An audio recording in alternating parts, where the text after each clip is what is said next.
everybody. Oh my gosh, and I'm frozen like again. So hopefully that fixes it. Okay, we'll see if that fixed. All right, yes. Hi everybody. Sorry, we were stuck in the nether realm there for a little bit. But we are here live on the line on the Transatlantic Collins Show. I am joined, of course, by Riverboat Jack, and I am Josie Caballero. How are you doing, Jack? I'm doing great. How are you doing, Josie? Oh my gosh. So something happened on Tuesday called Election Day in Maryland for my election, and I can give you the announcement that it's too close to call. Uh, Ooh. so we are 1.2% behind fourth place. Of course, my video is going to be going in and out, everybody. I don't know what's wrong on the back end here, so I'm going to be doing that. But we are 1.2% behind the fourth place position, which is not very far away considering there's anywhere between 40 to 75,000 votes still left to be counted.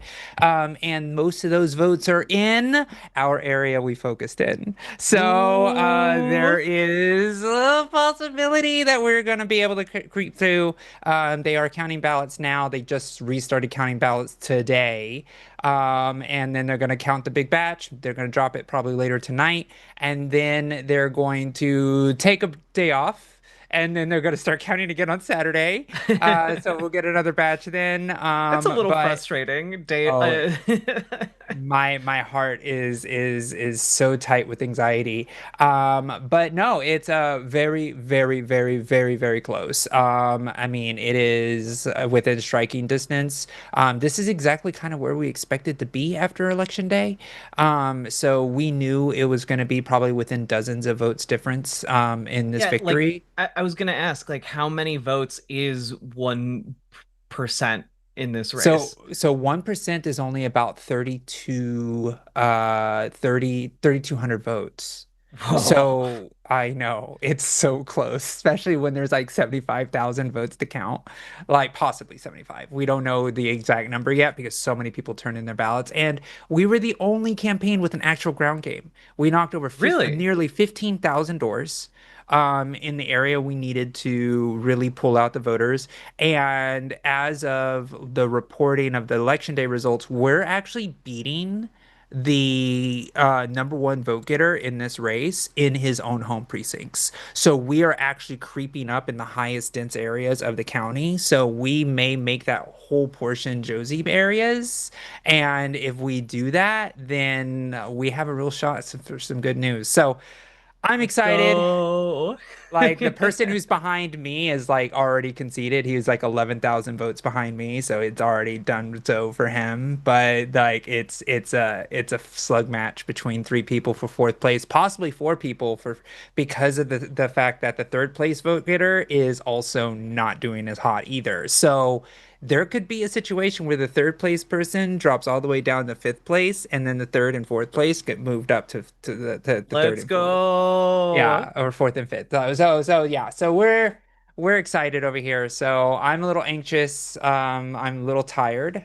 So but we're here. We're here. So happy to be amongst friends. Hell yeah. We're rooting for you. Thank you. I appreciate it. We're so close. Anyways, I got a show to do. Thank you everybody for being here. This is opportunity for you to call real live trans people about your issues. And we would like you to call in if you have any questions about trans people, trans community, think we don't exist, what is gender, what is sex, what is the difference between the two. Call in 720-619-2288 and you will get opportunity to chat with two live trans people. Also, we read super chats at the end of the show. So if Sure. you donate $5 or more, We will read that super chat and we do something at the end of the show, which is a lot of fun.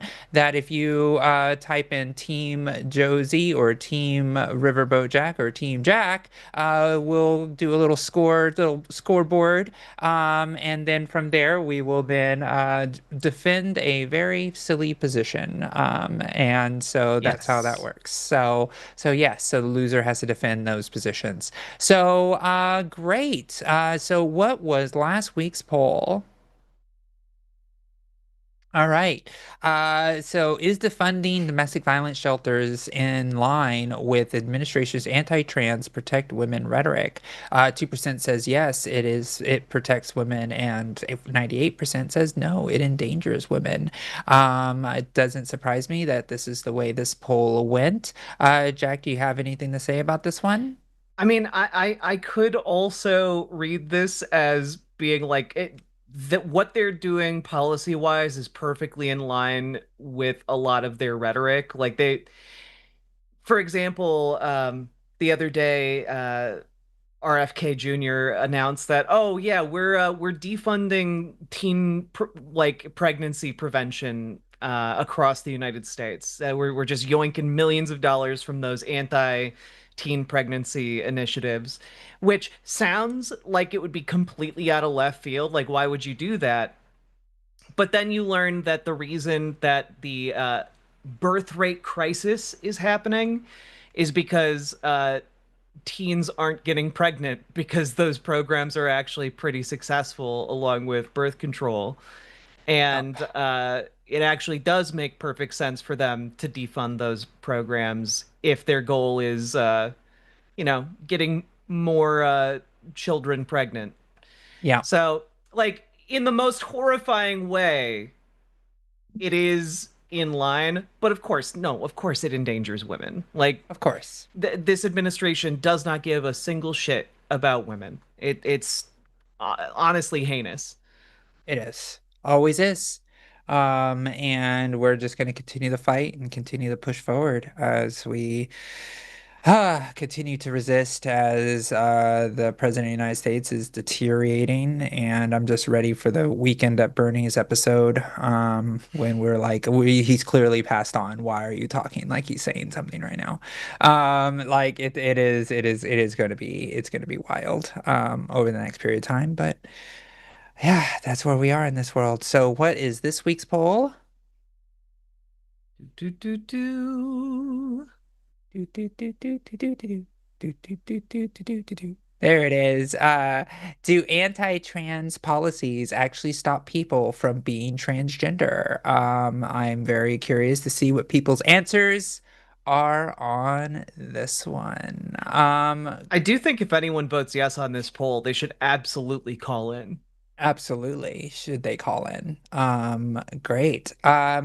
So why don't we go ahead and get into our first call today?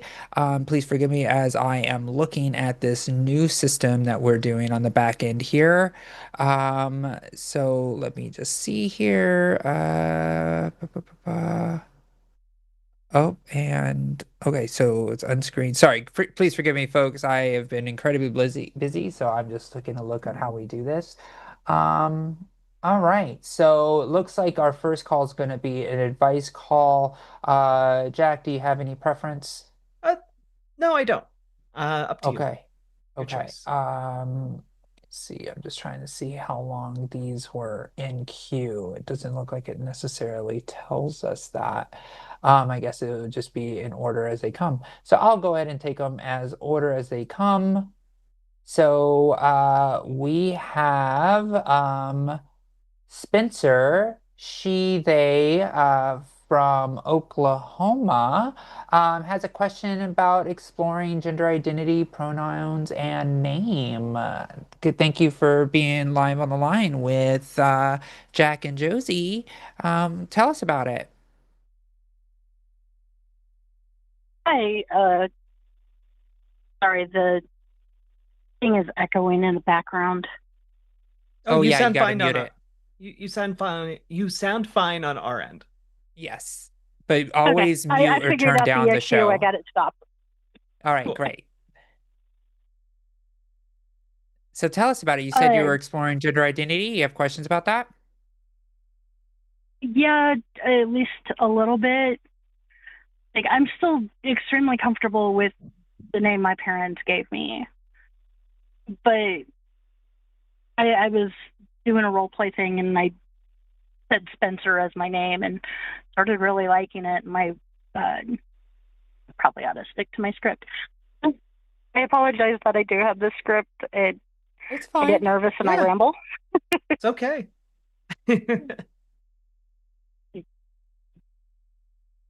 But I've been exploring some of the stuff about identity and names lately. When my now wife and I first got together, being in Oklahoma, you probably know or at least heard of a lot of the things that happen here. Especially I know Josie's in politics, so you probably hear quite a bit too.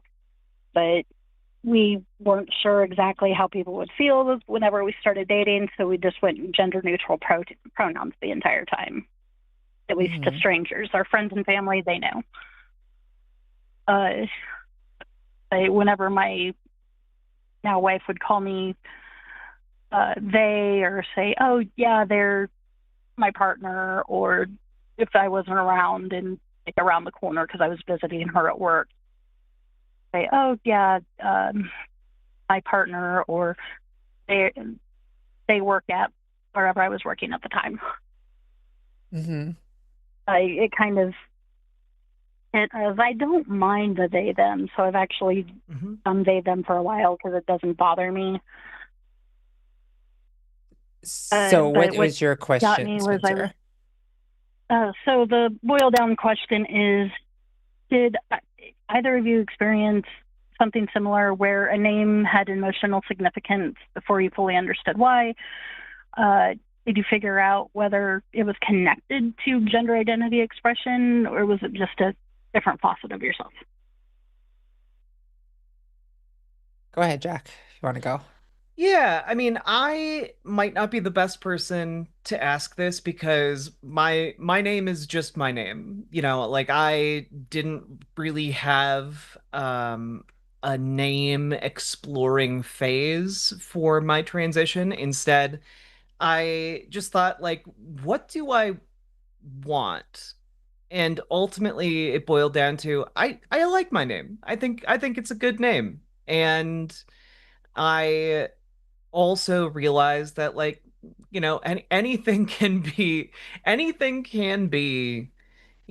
feminine or masculine or gender neutral if you just use it that way. And that's kind of how I've approached my name. And I think that mileage may vary for other people, of course, but like I found a lot of strength in like recontextualizing my name.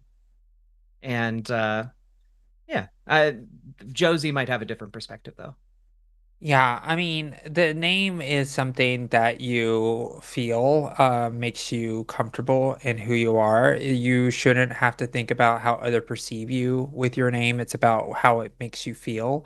I experimented with a name that was completely different from mine. I experimented with Olivia for a while, but then I realized I'm definitely not Olivia. I'm a Josie. That's just how it works.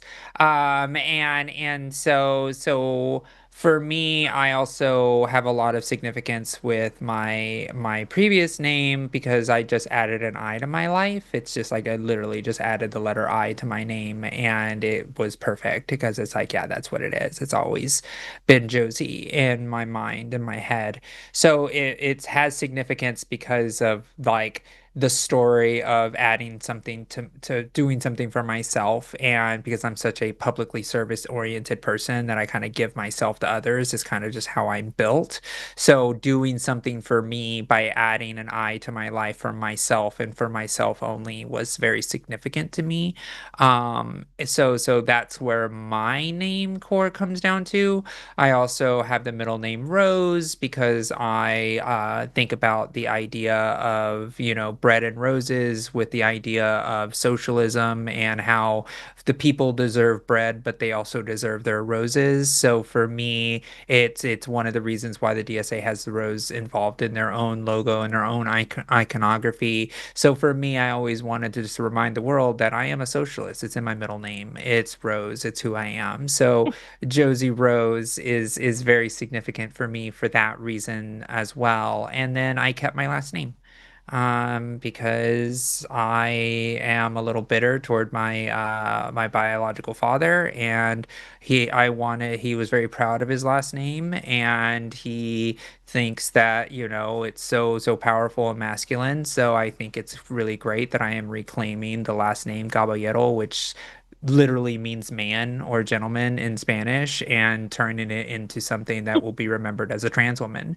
So I think that's also kind of cool.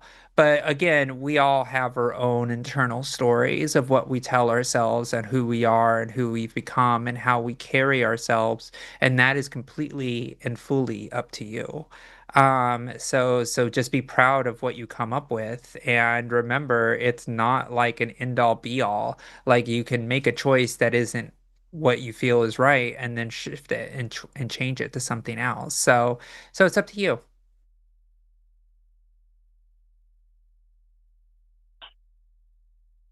Okay, I know there's a delay, so I was given a moment. Thank you, actually. I really like that. Also, yeah, your last name, Caballero. Uh, I always asked my mom why she didn't give my brother and I her last name too, because my Hmm. mom's Hispanic and my dad's white. Yeah. And my Yeah. maiden name was so lame. I Yeah, love for my dad, sure. did not like his surname. Yeah. And as for Jack, I actually watched several of your other videos as well. And whenever I'm telling my wife about you, she always has to pause because I've heard you say she, her. I wasn't sure if it was she, her, or they, them.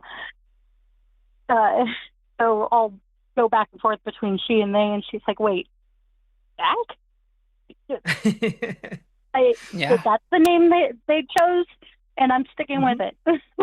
Yeah. Yeah, it's look, it's my name. I went back and forth for a long time. Like I did try out other names and it just never really clicked with me and I didn't really like them. And then I realized that one of my favorite games of all time, Mass Effect 2, has a character named Jack who's a lady, and also that there are plenty of women who go by Jacqueline or some variation of Jackie. And I was like, I don't think I can do Jackie. I don't like the E at the end of it. I like it short. I like it sounding strong. And I'm just gonna own it. I'm just a woman named Jack. And I think that is I think it's cool as fuck. If not to toot my own horn too much. But ultimately, like, I'm just a lady and I have an unconventional name, but conventions start somewhere and I might as well embrace mine. Yeah. My given name's unconventional as well. Although, ironically, there are weird fans of a show called Gem and the Hologram. Or, well, just Heck yeah. stylized Gem. Mm-hmm. Okay, so you guys have heard of it. People who know Yeah. my first name, which I just told everybody, will serenade me with the theme song. Yeah.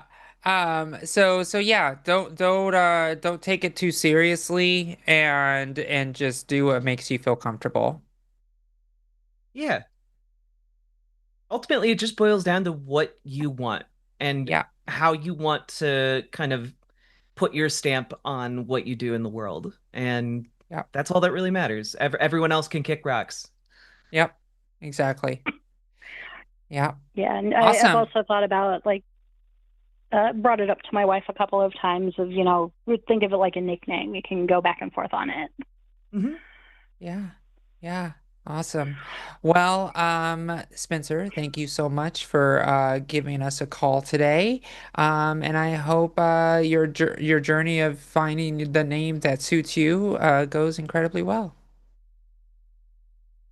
All right. Thank you both so All much. right, I thank hope you. you both have wonderful days. You too. Thanks. You Thanks for too. calling in. Bye. I All right. So if you are calling, or not, sorry, I hope you are calling soon if you really want to talk about trans issues or why trans people shouldn't have political rights or rights in general in the country. We would be happy to take those calls. As we, yeah, go Can, ahead. can I just add, I watch other shows on the line and I see those transphobes calling in to other shows. And they don't like to call into this show for whatever reason. And I put it to you guys that they're cowards.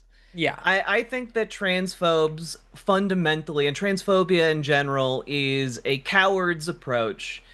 And frankly, I'm willing to defend that in the marketplace of ideas. Yeah. So call in to prove that you're not a coward, because so many of you are. I see you popping into chat. I see you making little comments, but not a goddamn one of you wants to step up and try and defend the position that you are putting your flag in. It's coward shit. It is, absolutely. So if you're not a coward, call in 720-619-2288. And if you are out of the country, you can use the caller below in the description of this video. And also, if you haven't liked or subscribed, make sure you do that as we have just passed 200,000 subscribers. It's Ooh. like, it's such a big deal. I'm so honored to have such a great following here on the line. And we continue to grow and grow. So keep the momentum going. So like and subscribe. It does a lot for the show. And also don't forget $5 super chats. Let's go ahead and go into this week's poll. It doesn't look like there was a poll done in the chat. Um, so Sorry, I forgot I was supposed to do that. I can do that real quick.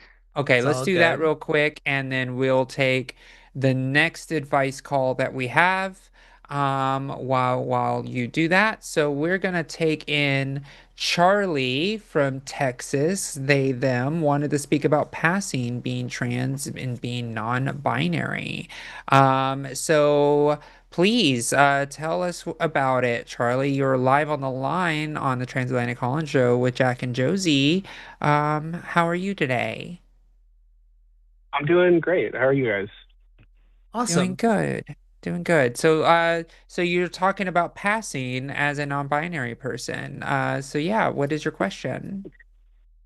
So, the little story time first, I guess. So I was talking to another trans woman. Um, like I disclosed the fact that I was trans, and then like the conversation, like I think she was being nice, and she's like, "I know a lot of free resources if you need hormones." And then I had to tell her like I've been transitioning for 10 months, and it made me like intensely self-conscious because I'm like, I was finally like thinking about my appearance for like the first time as a trans person. And then I think I just had like a mini spiral where I was like, well, am I looking feminine enough or am I looking masculine enough? Am I like reading to people in a certain way? And I just kind of like spiraled and I was like, oh no, I need to like start wearing makeup all the time, or I need to like cover myself in jewelry, or just like wear a big sign on my chest that says, call me woman, or, like a big old she, her stamp on me for some reason. And I think I just kind of got like really in my head about it, if that makes sense. Um, I just wanted to like see if I'm not going crazy, am I? I think like being No. in the place that I'm in, living in Texas, it makes it kind of like difficult to find spaces where I can actually express myself. But I also want to make sure people know I'm trans, like it's as like a being in the world, like is moving through it. Hmm. No, that makes total And sense. Go ahead.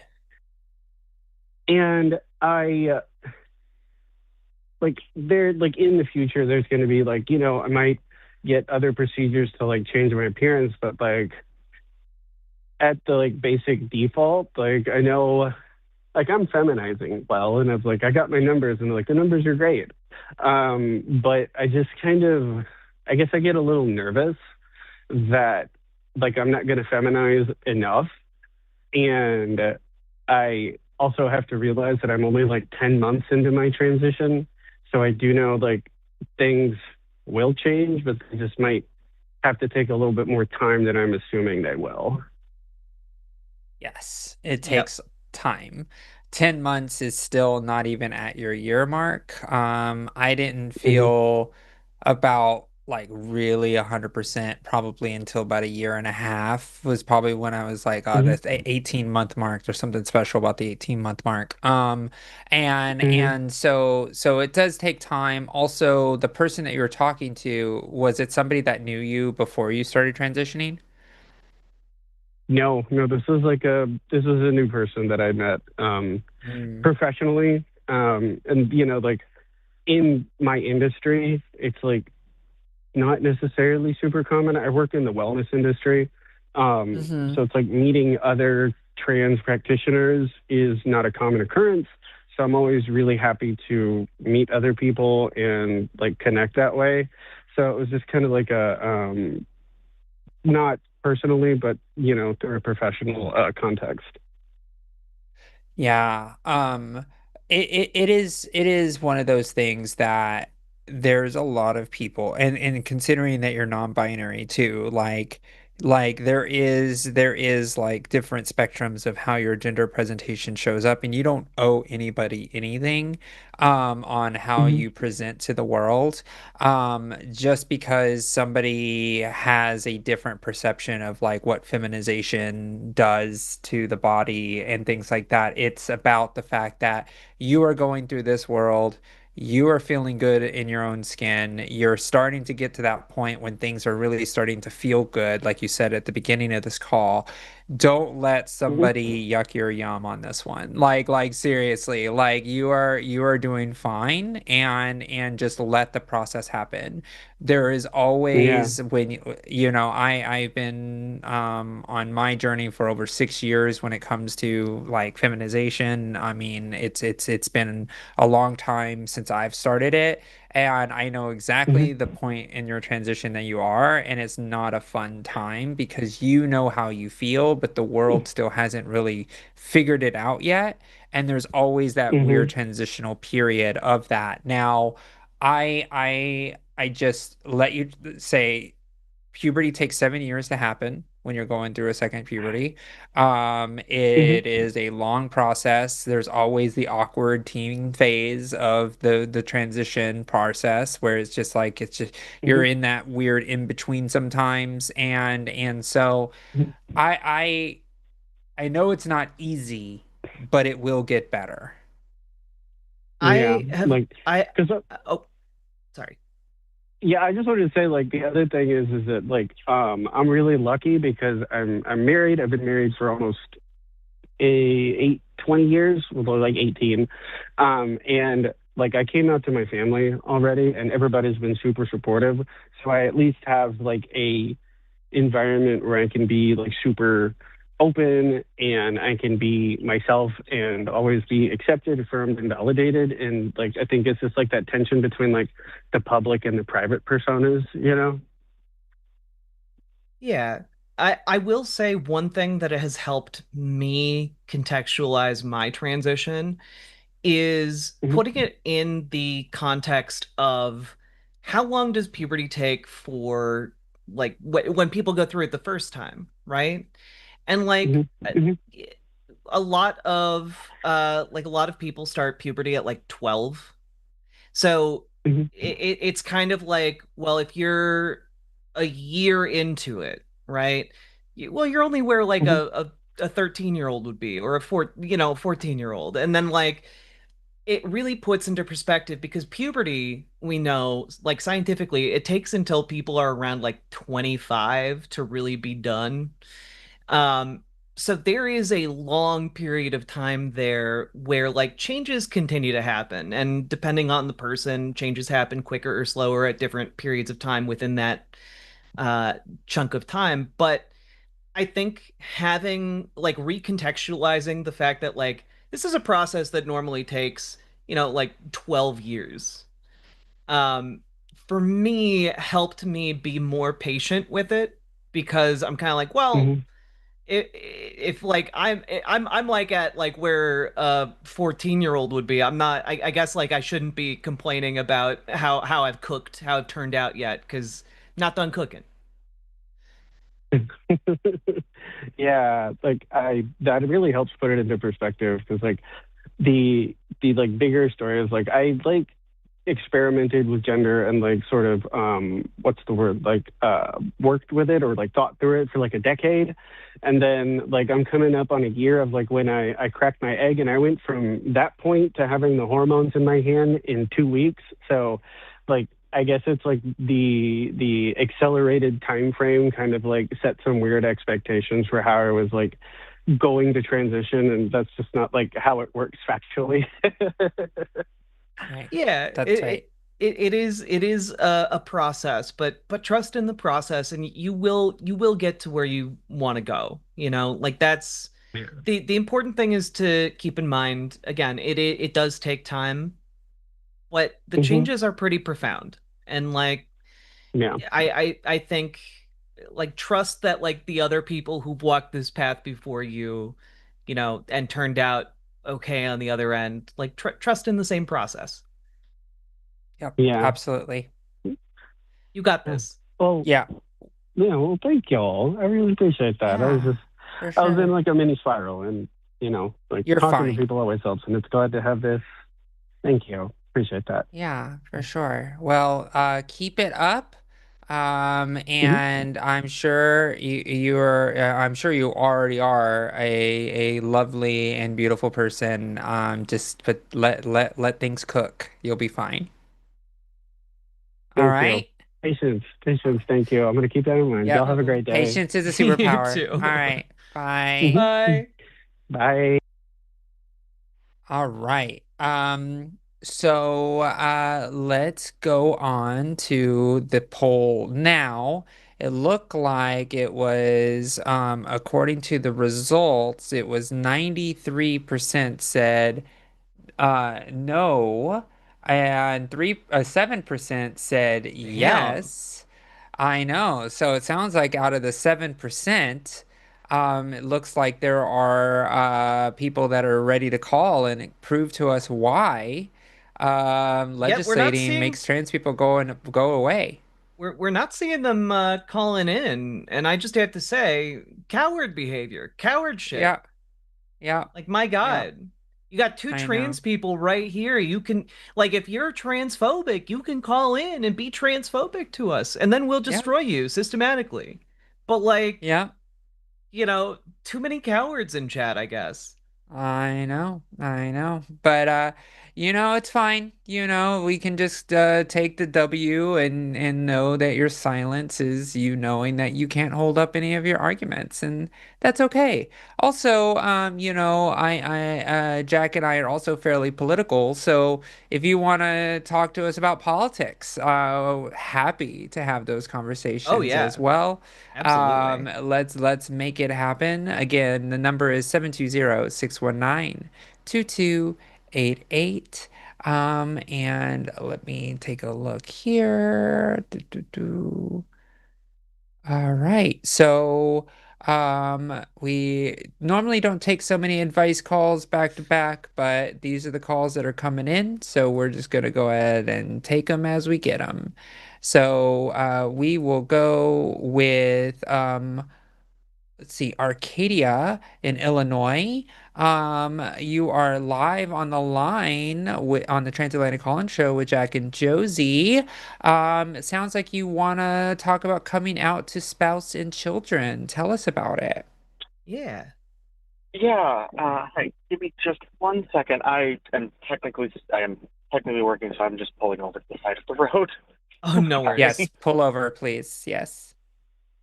No, yeah. So, um, I have been fretting is almost the way to put it. Doing what I am told a lot of trans people do, where they sit and argue with themselves back and forth of like, no, it can't be, it can't be. No, yes, it is. No, back and forth.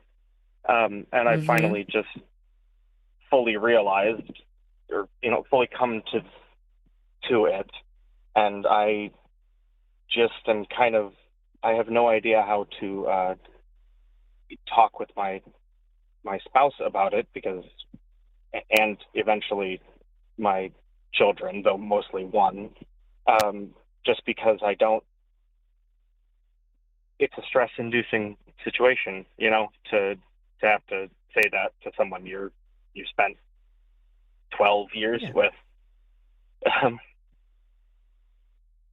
so I don't know where to even start, or like, because like, if there's anything to be different, because I don't have a sense, like, I don't really have a community where I am, mostly because I have only just started to come to this to myself. No, I totally Yeah. understand. Thank you for sharing.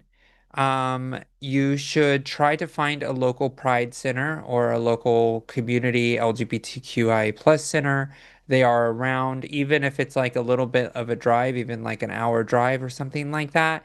There's a lot of like community groups that help people in this process to help you build that community, to find affirming spaces that you show up how you show up. It is definitely something that I personally did. I would even say like it was the first time I actually came out as public, like as a trans person. Still very, very new. Still haven't even taken any type of hormones or anything. And I went into that space and I was embraced by the trans community in a way that was so profound and let me have the courage to continue to move on and do that. And people shared their stories, and that helped me. So finding a local group like that could be incredibly helpful. Jack, what do you think?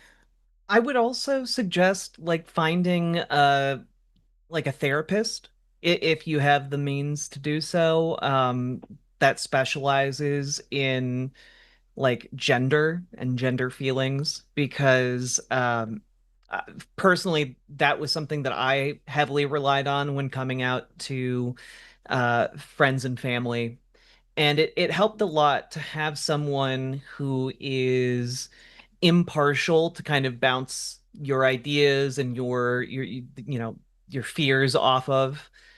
um, and I will also say that when it came to coming out to family, that was one of the, like, secondarily to realizing that I was trans, which is a realization I fought against for years and years and years.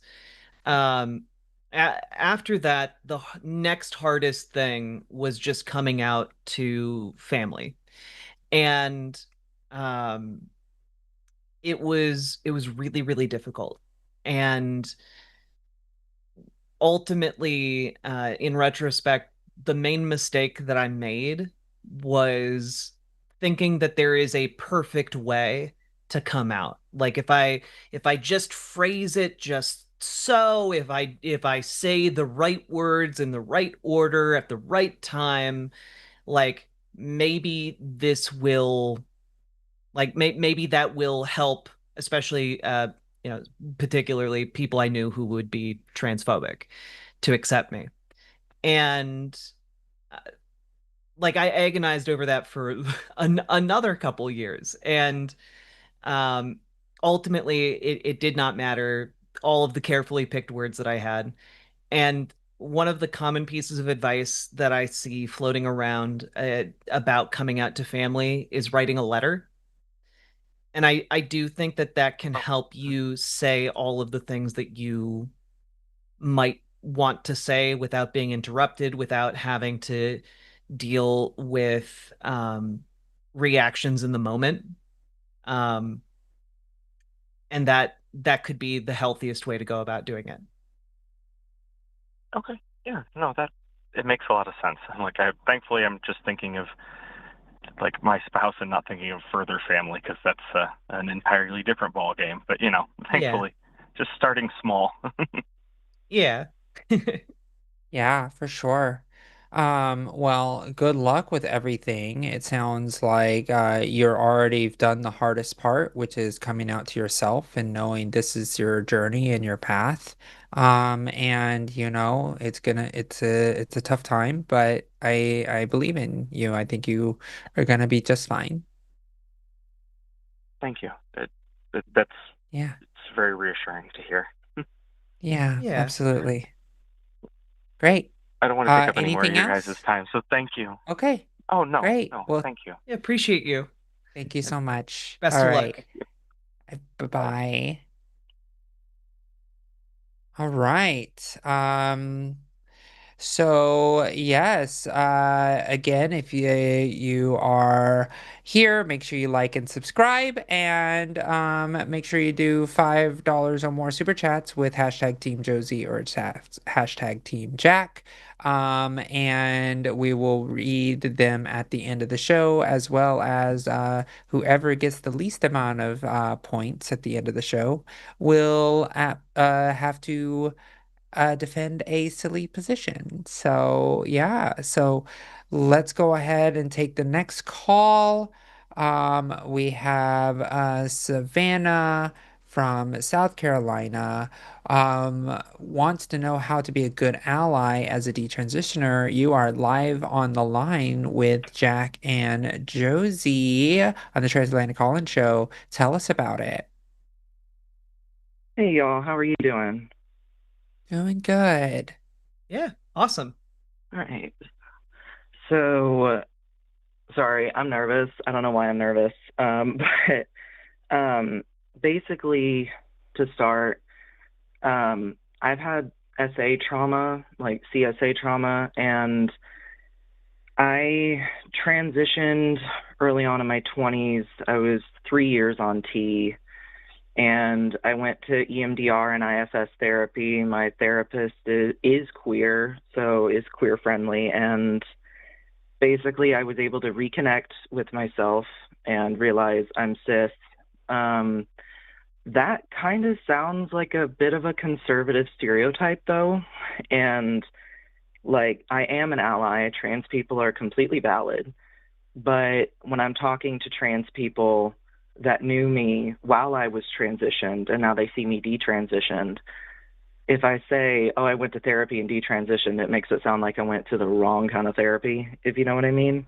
Yeah. Um, and basically, it's awkward a bit because I want to I want to be able to say, they're valid and have them actually understand that they are valid despite the fact that I detransitioned. And I didn't know if y'all had any advice on that. Hmm. I mean, I think that when we're talking about individual gender journeys, everyone's is different. And sometimes, not always, by any means, but like sometimes it like someone just isn't trans and exploring their gender identity like reveals that. And there's nothing wrong, there's nothing bad about realizing, hey, this wasn't for me. And I think that just given like the current political climate, like you mentioned, like a lot of people might reflexively take that the wrong way. But I think in general, a lot of folks within the trans community, especially once they realize, oh, hey, you're not you are not saying you're a detransitioner in order to like hurt trans people. You're saying it because it just wasn't for you. And like I think that distinction, once it's made clear, it matters a whole lot. Because I know that there are people in my community when I do my solo videos that are also detransitioners, but like support trans people. And I've never seen anybody in the trans community say a bad word about any of them. And I know that's anecdotal, but um, you're not wrong to have decided it's not for you. Right. Absolutely. And it's just like any other medical process. It's like the idea that sometimes people get treatment that isn't right for them. And that is okay. It is fine to be able to get that. And so just know that there will be people who will be annoyed, and but at the end of the day, it's your life. All the trans community can do is hope that you get the health care that you get, no matter where you are in your journey. And if you are still a cis person and you are able to like say, yep, I know I'm cis, I'm gonna be able to do this now and not use it as I made this giant mistake because of the trans community. It's just like you just were able to discover about yourself that that wasn't for you, and that's completely okay. Yeah, thank you so much. I realize like the transition itself wasn't a mistake, at least in my mind. Like I needed it at the time. Um, Hmm. in IFS terms, there was a protector part of me that was coming forward. I had dissociative amnesia for about 22 years before I realized about the trauma. And so that part had to come forward in order for me to feel safe and function at the time. So, like, I don't Yeah. count it as a mistake. I count it just as a part of my life, I guess. No, that's a Yeah. very healthy way to look at it. Yeah, It's Yeah. incredibly healthy. Well, thank you all so much for taking my call. Like I said, I was nervous, but I've taken, I worked on the National Suicide Prevention Line for 3 years, and so I've taken and, done more intense calls. I don't know why I'm nervous, but thank you for taking my Ah. call. No, you're a delight. Thank you so much and for taking the time to chat. and thank you so much for your service on the hotline. Yeah. Absolutely. Thank you all so much. And by the way, anyone who's watching, I want to advertise Trans Lifeline for anyone in Yeah. crisis who is trans. They're really cool. They don't send police on people. When you call, there is a trans person that picks up. I feel like that's a really good resource that needs to get put out there more. But I hope y'all have a good day. You Yeah. too. Thank you Thanks for so calling in. much. Appreciate you. Absolutely. Bye, Savannah. Bye bye. Bye. Bye. All right. So we are hoping that folks decide to call in. We have so many really great people in the chat that want to, be chirping but don't want to be calling. So Yeah, I wanna fight. Where's that guy I who like know. wanted to argue that maybe he was Satan? Where's Yeah. that guy? I Where think we banned him. Oh, damn it. He was so fun. I enjoyed him. Um It just became a thing where you just wanted to start preaching. And then yeah. those calls get really boring really fast. And Lux and I were like, all right, like we're asking a question, a simple question, is your wife trans? And he just would not answer the question. And he was just like, oh, God is the, da, da, da, da. And I was like, is your wife trans? Just say it, yes or no. And he just couldn't answer the question. So we just hung up on him and banned him because he was just so annoying. God, Uh, he was so funny though. Like I wanted to ask him so badly if in God all things are possible, is it possible for God to be trans? Like I feel like there are so many ways to short circuit him that oh, I know. I never got to explore. But then, Rip possible Satan. yeah, it's sad because it's just like there's just a script. It just immediately goes back to the script. It's just Yeah. like, yeah, it's just like it's like arguing with an AI, right? It just Oh doesn't, yeah. I'm fairly yeah. certain he was typing shit into AI in order to do that. Yeah. Oh my gosh. So yeah, I have been on the side here refreshing the results to see if anything has changed, and no, nothing has changed. Nothing has changed yet. There's just so many votes to count. So many votes to count. Yeah. I do wonder though, right? Like when I do my show, like I get so many people coming in like every couple minutes, every few seconds, posting like transphobic, vitriolic bullshit. And it's just like, you guys finally have an opportunity to call in and be your truest selves. You know, Yes. the most garbage version of yourself. Yes. We're not your moms. We're not gonna judge you. We're just gonna That's rip you apart.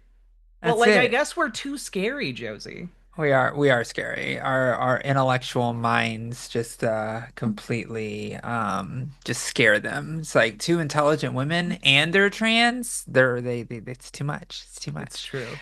Yeah. So any fun pride things going on? Um, I think Pride for us is going to be this weekend, Mm, but unfortunately, um, we aren't going to be able to make it to most of the events. We might be able to make it to some things, but it depends. Like the schedule is just not gelling super great, yeah. but hopefully we'll be able to get out there and see what's shaking, both in the day and the nighttime, and it should be fun. But hopefully that'll all come together because Pride's always a great time. Yeah. Yeah. No, it is. And unfortunately for my pride, I'm gonna be in the woods. I actually planned win or lose after this election or too close to call where we are now. I was like, I'm going into the woods. I gotta be a day's hike from civilization. I have to have no cell phone coverage. And that's just how it goes. So that's what I'm excited about. That's gonna be my pride. As I'm going to be sitting in a hammock in the mountains somewhere, and it's going to be great. Um, You gonna do any reading? I might. Somebody recommended one of my super volunteers in the campaign. They recommended me read a book about Lincoln. She Oh. called me very Lincoln-esque, and I was like, wow, that's a very big compliment. And Yeah. so I might decide to take that on. And she's like a professor of history. So I was like, oh Okay. wow, like okay, I take her recommendations very seriously. So maybe I'll do some of that. I also have these like I also have this like little novellas that I'm trying to read. They're Japanese, but like this one is what is it? It's playing death games to put food on the table.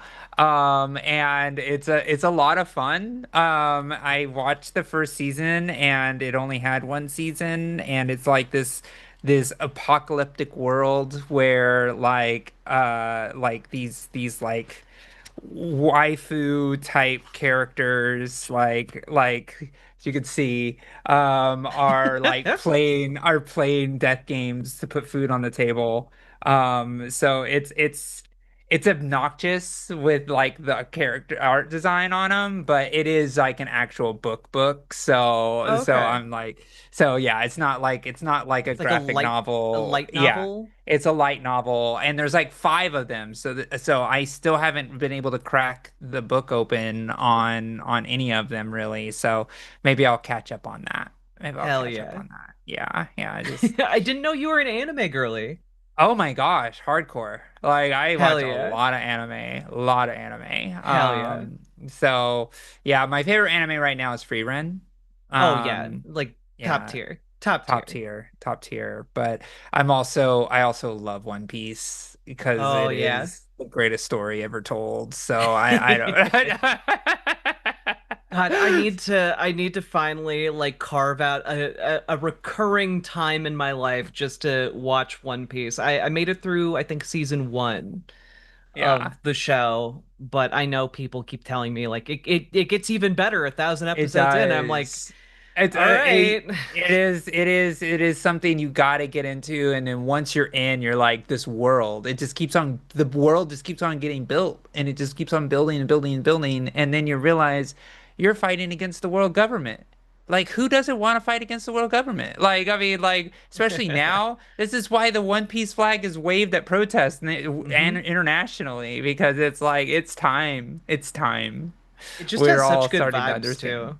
I Like know, the I know. vibes of One Piece are immaculate. It And really anytime you see one is. of those flags at a protest, you're like, that person's cool. Yeah, that person is a really cool person. All right, so it looks like we have another call. So we're gonna take Jib, from California.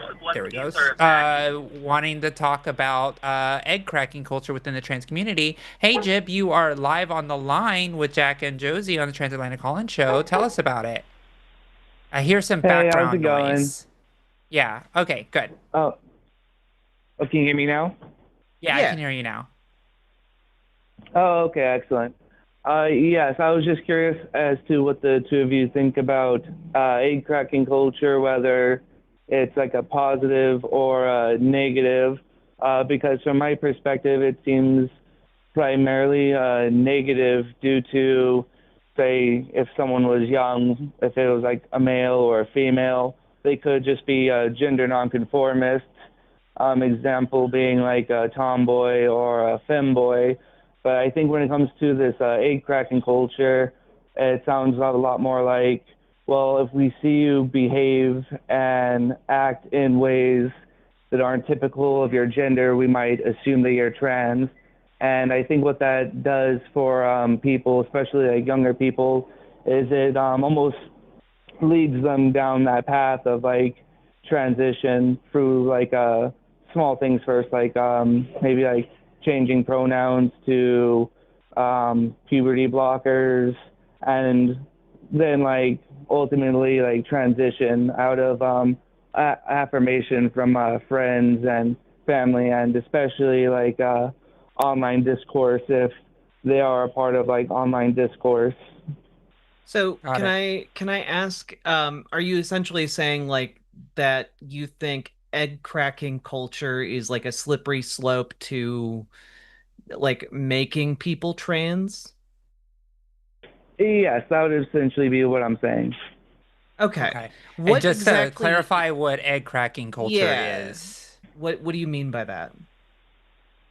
Well, when I hear the term egg cracking, what I assume it to mean is, like I was saying a moment ago, if somebody is gender nonconforming in some ways, that their peers might assume that they're trans or like born trans. But like like egg cracking seems to me like people make assumptions about other people like all the time, right? Like that's kind of like how a lot of society works, and those assumptions can be wrong. Yeah. But when you say egg cracking, do you mean people make an assumption and then try to like convince somebody that they're trans? Yes, that's essentially what I'm saying. Okay. How Okay. did you get familiarized with egg cracking, Jib, personally? How do you know about this? It's pretty niche. Oh, it's a no, it's for me it's a personal experience because I've had some gender nonconforming like aspects about me in the past, and So are you a trans family now because member. of egg cracking? No, I'm not trans, but So it didn't work on I you. can. Yes, it didn't work on me because well, for me, I'm a lot more like self-aware when it comes to like my identity and like how I perceive myself. But I can definitely see other people who maybe be haven't like internalized or looked at themselves as much. I could see for them why Okay. egg cracking could be convincing. Okay, so Jeb, I understand what you're saying. I can get it, but the reality, the reason I said that to you is I have never met a person who is trans who is like, I'm trans because somebody cracked my egg. Well, that is something that leads up to them being trans. It's like the moment somebody figures out like they're gay, right? There's like the queer experience or the trans experience that actually was like, oh, this was the moment. Like so for example, Jeb, like when I was first coming out, people were like, "Oh, Josie, when was your egg cracked?" And I'm like, "Oh, it was probably when I watched Striking Vipers on the Netflix show Black Mirror, when I was just like, "Yep, this is too incessant in my mind." Or I could talk about Ramna One Half, which is also an old anime from like the 90s or 80s that also made me would be like, man, that's the superpower I want. I wish I could have that. But like ultimately, Jib, egg cracking and the idea of like trans culture is just a shorthand for words of like, when did you find out or figure out that you are actually a trans person? That's what egg cracking is. There is a subculture in the trans community that are like, hey, this is the thing that cracked my egg. Or maybe if you're exploring gender identity, maybe your egg is being cracked, right? Like it's like it's a niche like subculture of like the trans community when it's starting when it's usually more youthful because youth is when you're younger is when you discover that you're trans most of the time these days. So that's why there's like an entire internet subculture of like the hatchery and like egg.irl on Reddit that exists. So Jeb, you are not trans. You were exposed to egg cracking culture. Why are you special and other cis people are susceptible? Well, I wouldn't necessarily say that I'm special in any sort of way. I would just say that, let me see, just because I recognize what people might perceive as aspects that would make you trans, like say like hints, based off of like your behavior, the way you dress, and all these niche categories. For me, I always saw it as just gender nonconformity. So for me, I But think there's a that's why it didn't work difference. out for me. Exactly. But there's a difference between being trans and gender nonconforming. You understand that, right?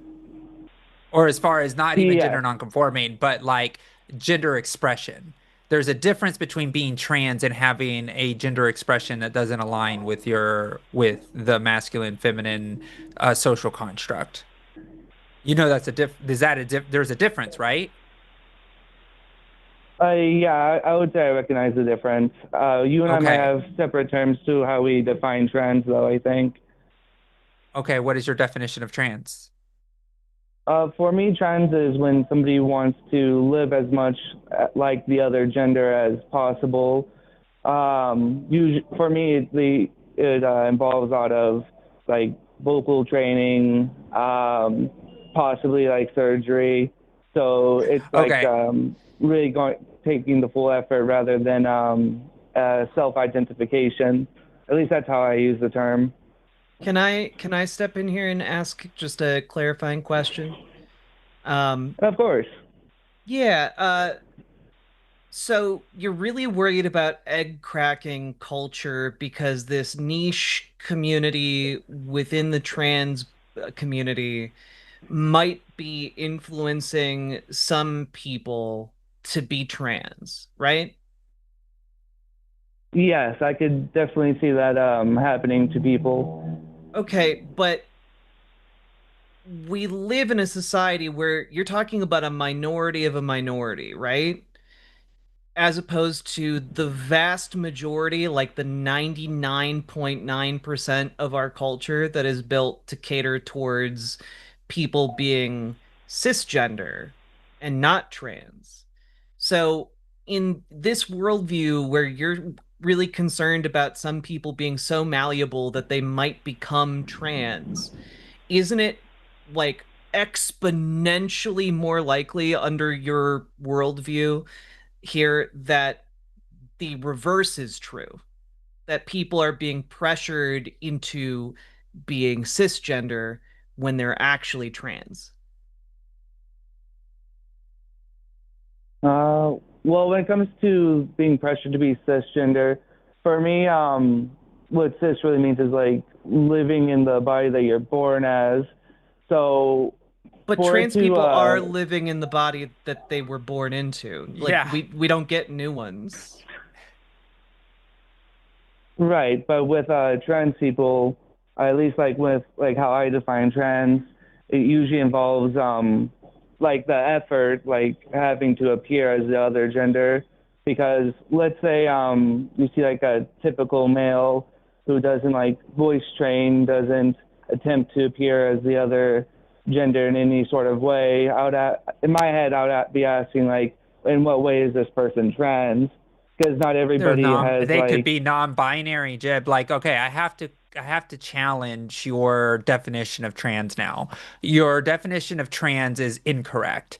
What trans is somebody who lives their gender identity different from the one that they were assigned at birth when it comes to like their sex assigned at birth. So it has nothing to do with medicalization. It has nothing to do with hormones. It's about how somebody identifies for who they are because there's a difference between sex and gender. Is that correct, Jib? Well, the difference between sex and gender, for me, I use the word gender to describe whether someone's an adult human male or adult human female, as I don't use Do you the have a self-ID definition for model. gender? Hold on, Jeb. Do you have a definition that doesn't include sex and gender?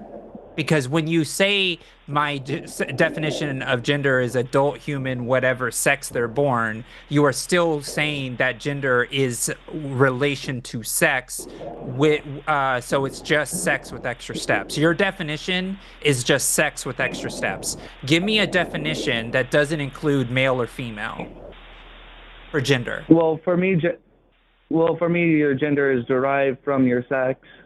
Okay, So it's not different. Okay, but question here. When you're walking down the street and you see a lady, how do you know it's a lady?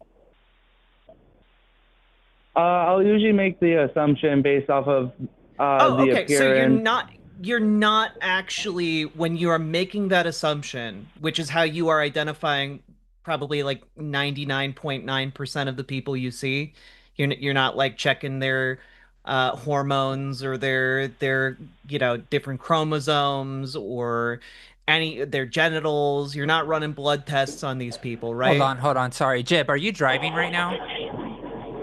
No. I'm just outside, and there's cars that are leaving.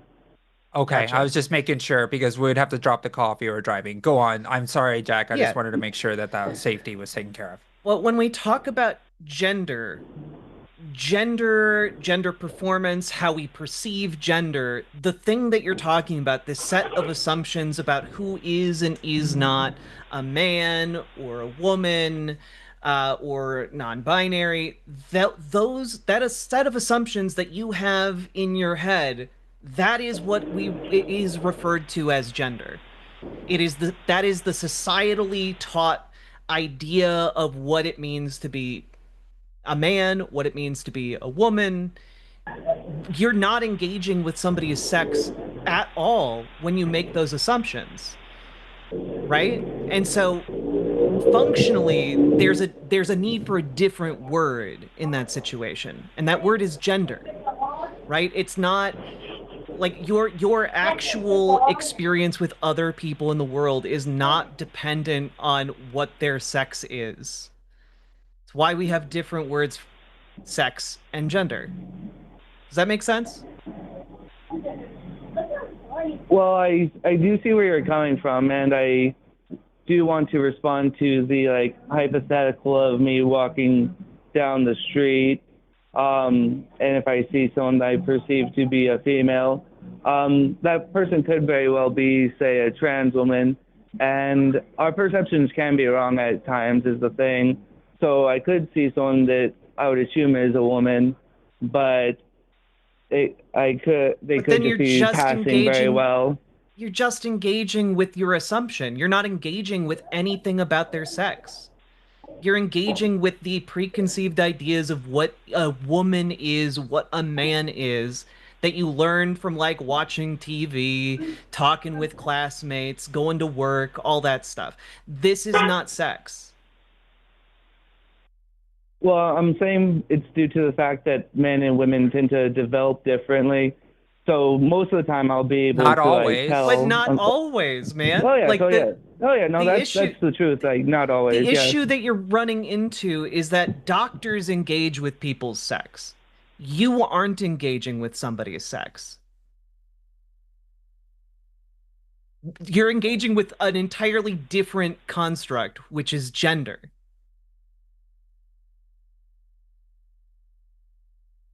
I'm not So, sure. so I'm not sure if there was like a question in there. I'm not too sure what well, no. Well, Jeb, I I could have like a question rebuttal for to in you. that. Are you a man, Yeah. Jeb? Are you a man? Yes. Why? Because I was born male and I went through puberty, so I became a man after I became an adult. So gender and sex are not the same, are not are completely the same then. Not completely the same because you don't become from my perception anyway, because I know our definitions and such are different. From my perception, you don't become a man until you've like reached adulthood as a born male. So again, it has nothing to do with the difference. Age is, you're just giving me sex with extra steps when you give me your definition of gender. Because your exact answer was what when I asked you, why are you a man? You said because I'm a male, which means it's the same Yeah. thing. Do you see how that doesn't make sense? No, I'm not entirely following your train of thought. Okay, my train of thought here is, Jeb, you believe that there's no difference between sex and gender. And because you don't believe there's a difference between sex and gender, you will have the inability to believe that a trans person exists. Well, no, I believe trans people exist. I just So do you don't believe believe someone's that trans trans women are until they've women then? Do transitioned. you believe that a trans woman is a woman or a type of woman? I wouldn't say that they're a type of. Well, I would say that. Let me see. So, I do think that trans people exist, but I don't think they are what they claim to be. So you Like, don't I don't believe think that they. trans women exist then? Well, no, because just because I don't agree with someone's view doesn't mean they don't exist. They still exist. It's just I don't believe in like the claim that they're saying. I'm not too sure what because I have heard this like terminology before of like existence, and I don't think that affirmation or not agreeing with somebody like makes them not exist. Like I could and I'll make this like really short of an example, right?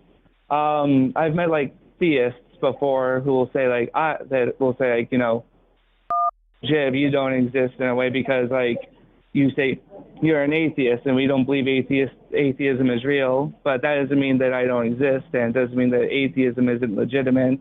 So here, So let me in sort of posit that this, same Jeb. regard, Let me say this. Just because you don't believe gender exists the way that it actually exists for other people doesn't mean that gender doesn't exist. well, Do you yeah, get I'm what not saying that gender doesn't exist. I'm just you saying are it's saying, different Jeb, terms. Jeb, Jeb, you are saying that the perception of gender of all of the billions of people on this planet that interact with gender, that their view of the way that gender exists does not exist. It only exists the way Jeb thinks it exists. So therefore, you're doing the exact same thing that somebody told you that atheism doesn't exist.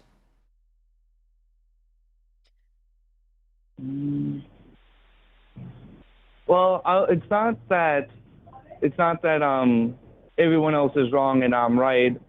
It's That's just exactly what you're that saying. That's exactly what you're saying, well, Jeb. Don't try to say that because you are literally saying that a trans woman who believes that they're a type of woman because of the difference between sex and gender are completely wrong. Because your view of gender is different than theirs. well, yes, from my perception. Yeah, your perception. So why should I even believe your perception of the existence of gender when the perception of my gender is very different from yours? Hey, can Uh, I? I'll let you answer, Jib, but then I have a question. oh yeah, yeah, no problem. Well, to answer that last question, I would say it's because our self perceptions can be wrong. Like minds can be wrong, but like the body, it can't really be wrong because the body exists within reality. It's sort of why you might hear like these types of arguments, such as, well, what if I identify as black, or what if I It's identify not the as same. It's a not the same at all. an attack helicopter? It's not the same. Well, it's It's about your not the same at all. well, you're talking about hold on, yeah, but you're talking about like self-perception, right? Like you perceive yourself No, as a I'm not woman. talking about that. No, I'm talking about the construct of gender and social society. That's what I'm talking about. I'm not talking about race as a social construction. I'm not talking about somebody's fantasy world that they believe they're an attack helicopter. I'm talking about the lived experience that people have that they're either men, women, or non-binary. That is a real thing. Mm, So, Jib, I have a well, question for you yes, to follow up here. Um, have you ever gotten a DNA test? no. So, if you went and got a DNA test and it showed that you had, XX chromosomes, would you start telling people you're a woman? Well, I usually go off of Because it's a fact, you right? You produce. can't disagree with your biology, right? You wouldn't just lie to people about your perceived gender, right? No, I know. No, that's a fair question. Usually, what I go for though is the gametes, whether like someone produces the Yeah, large or if small you had gametes, and if you had gametes like of a female, um, if you found that Inside out, of you. would you start telling people that you were a woman? I wouldn't Go tell to them I all. was a woman because. Oh, Oh, why? sorry. Oh, sorry. Let me. Yeah. I wouldn't be telling them I'm a woman because my anatomy developed as like a typical male's would. I would say that I might have But like it's a not a DSD typical in that male. regard. But it's It's not a not typical typical. male. You're saying you base it off of gametes, and then you're saying, well, if I found out my gametes disagreed with my self-perception of myself as a man, then you would just ignore that discrepancy. Well, what Why I'm why saying is is when that? I say like, well, what I'm saying when it comes to like the typical male, I would say like everything about the way my body developed outside of say maybe that one area developed as a typical male. So I would say maybe I had like a DSD at that in that regard. So I think that's probably how I'd answer that question. So you would just be like, "Hi, I'm not a man. I'm an atypical man." I would just say that I'm a man with a DSD Okay. where something went wrong So within my development. but if you were to like introduce yourself, you would still want people to see you and read you as a man, right? Yeah, and if Because but if you they I didn't, it would you wouldn't say really it's matter to me. would you say it's because you identify as a man? No, I would just say it was based off of like my anatomy and like how I developed, not So, based off of like what my desires are. But it's not so based off of your anatomy because you've already said the main thing you're basing your idea of what makes a man or a woman is the biology and is the gametes. And in this situation, you actually bothered to check what your gametes are. You actually bothered to check what your chromosomes are, and they weren't what you assumed they would be. And you would still be like, "Well, I'm a man. I'm just an atypical man."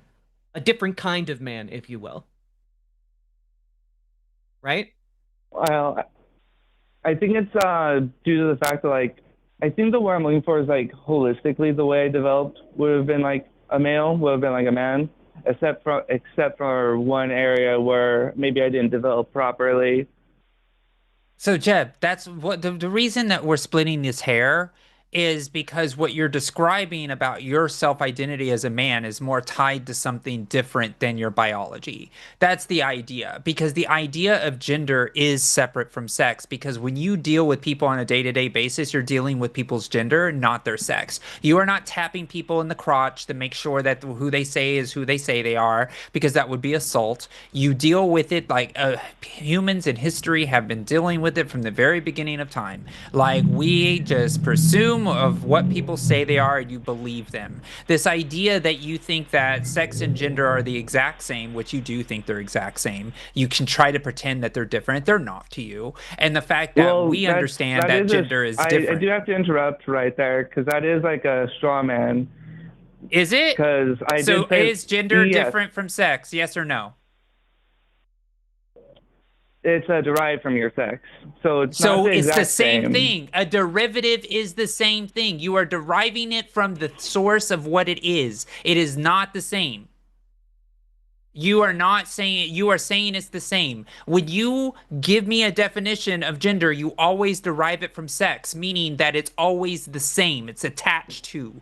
It is what it is. Just because you say it's an adult doesn't mean that you don't believe that sex and gender are the same. And we can't have a conversation with you, Jeb, if you are unwilling to decouple sex and gender. Because when you don't do it, we're going to keep having stupid conversations about biology instead of the conversation of the social construction of the gender that we all live in. I'm going to attempt a final Hail Mary here, Jib.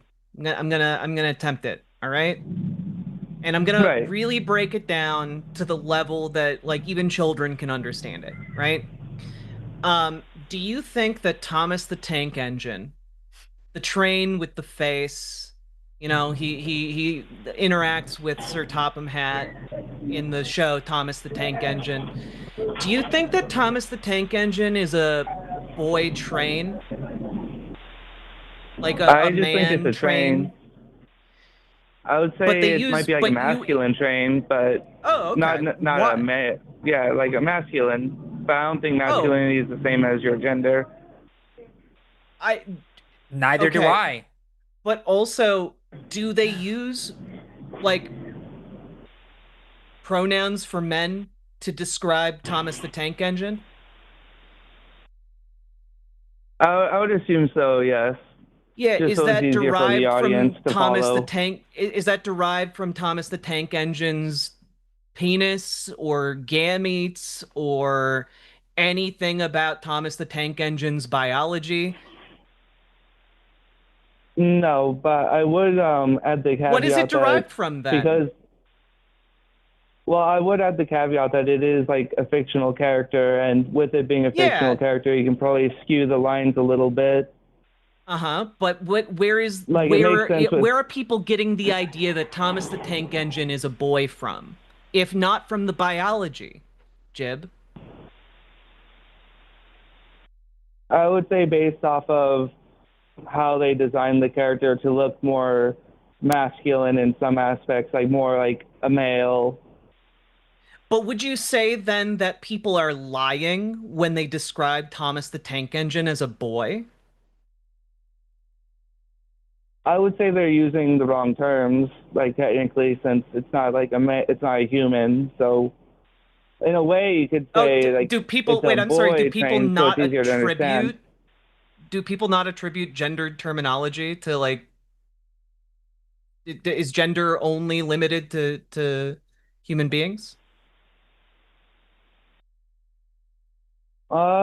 Well, when it comes to like outside of human beings, we use some terms for like the animal species, but I know that's gonna get even more complicated. Like say like what is it like a male cow is a bull, a female is a cow. Um, there's a few like aspects like outside of the human species where we'll use like gendered language. Yeah. Yeah. So where like gendered language, where's the gender coming from when it comes from gendered language? Whether the sex of that species, whether like for the cow one, whether that cow is a male or a female, or with a chicken, whether it's like was it Oh, a okay. So rooster or a Thomas the hen? Tank Engine has the sexual attributes of a man. That's why we call Thomas the Tank Engine a boy. We use he him pronouns for Thomas the Tank Engine because somewhere in that creepy tank engine body of his, he has a penis. He very well could have.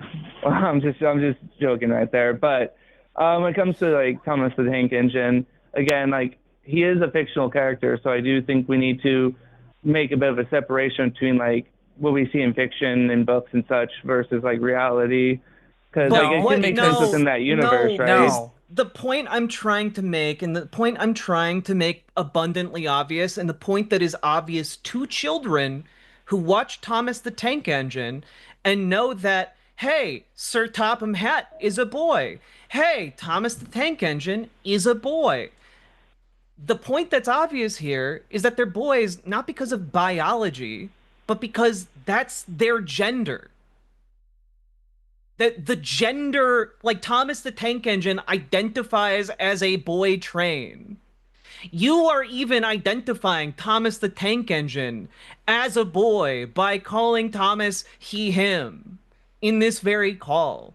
And the point that I'm trying to make here is you can't have it both ways where you're saying, well, it's related to the biology, but then when you're talking about something that it has no relation to biology whatsoever, you're then saying, well, it's because we're making some kind of allusion to the idea of man. But that's what gender is. Gender is an idea. It's a social construct that we all collectively agree on. Like, we all as a society agree, hey, this certain set of attributes that's kind of what we attribute to manhood. This other certain set of ideas, we kind of attribute that to womanhood. But those ideas, when you look at, fiction, are what has to be relied on for like identifying characters as man or woman, right?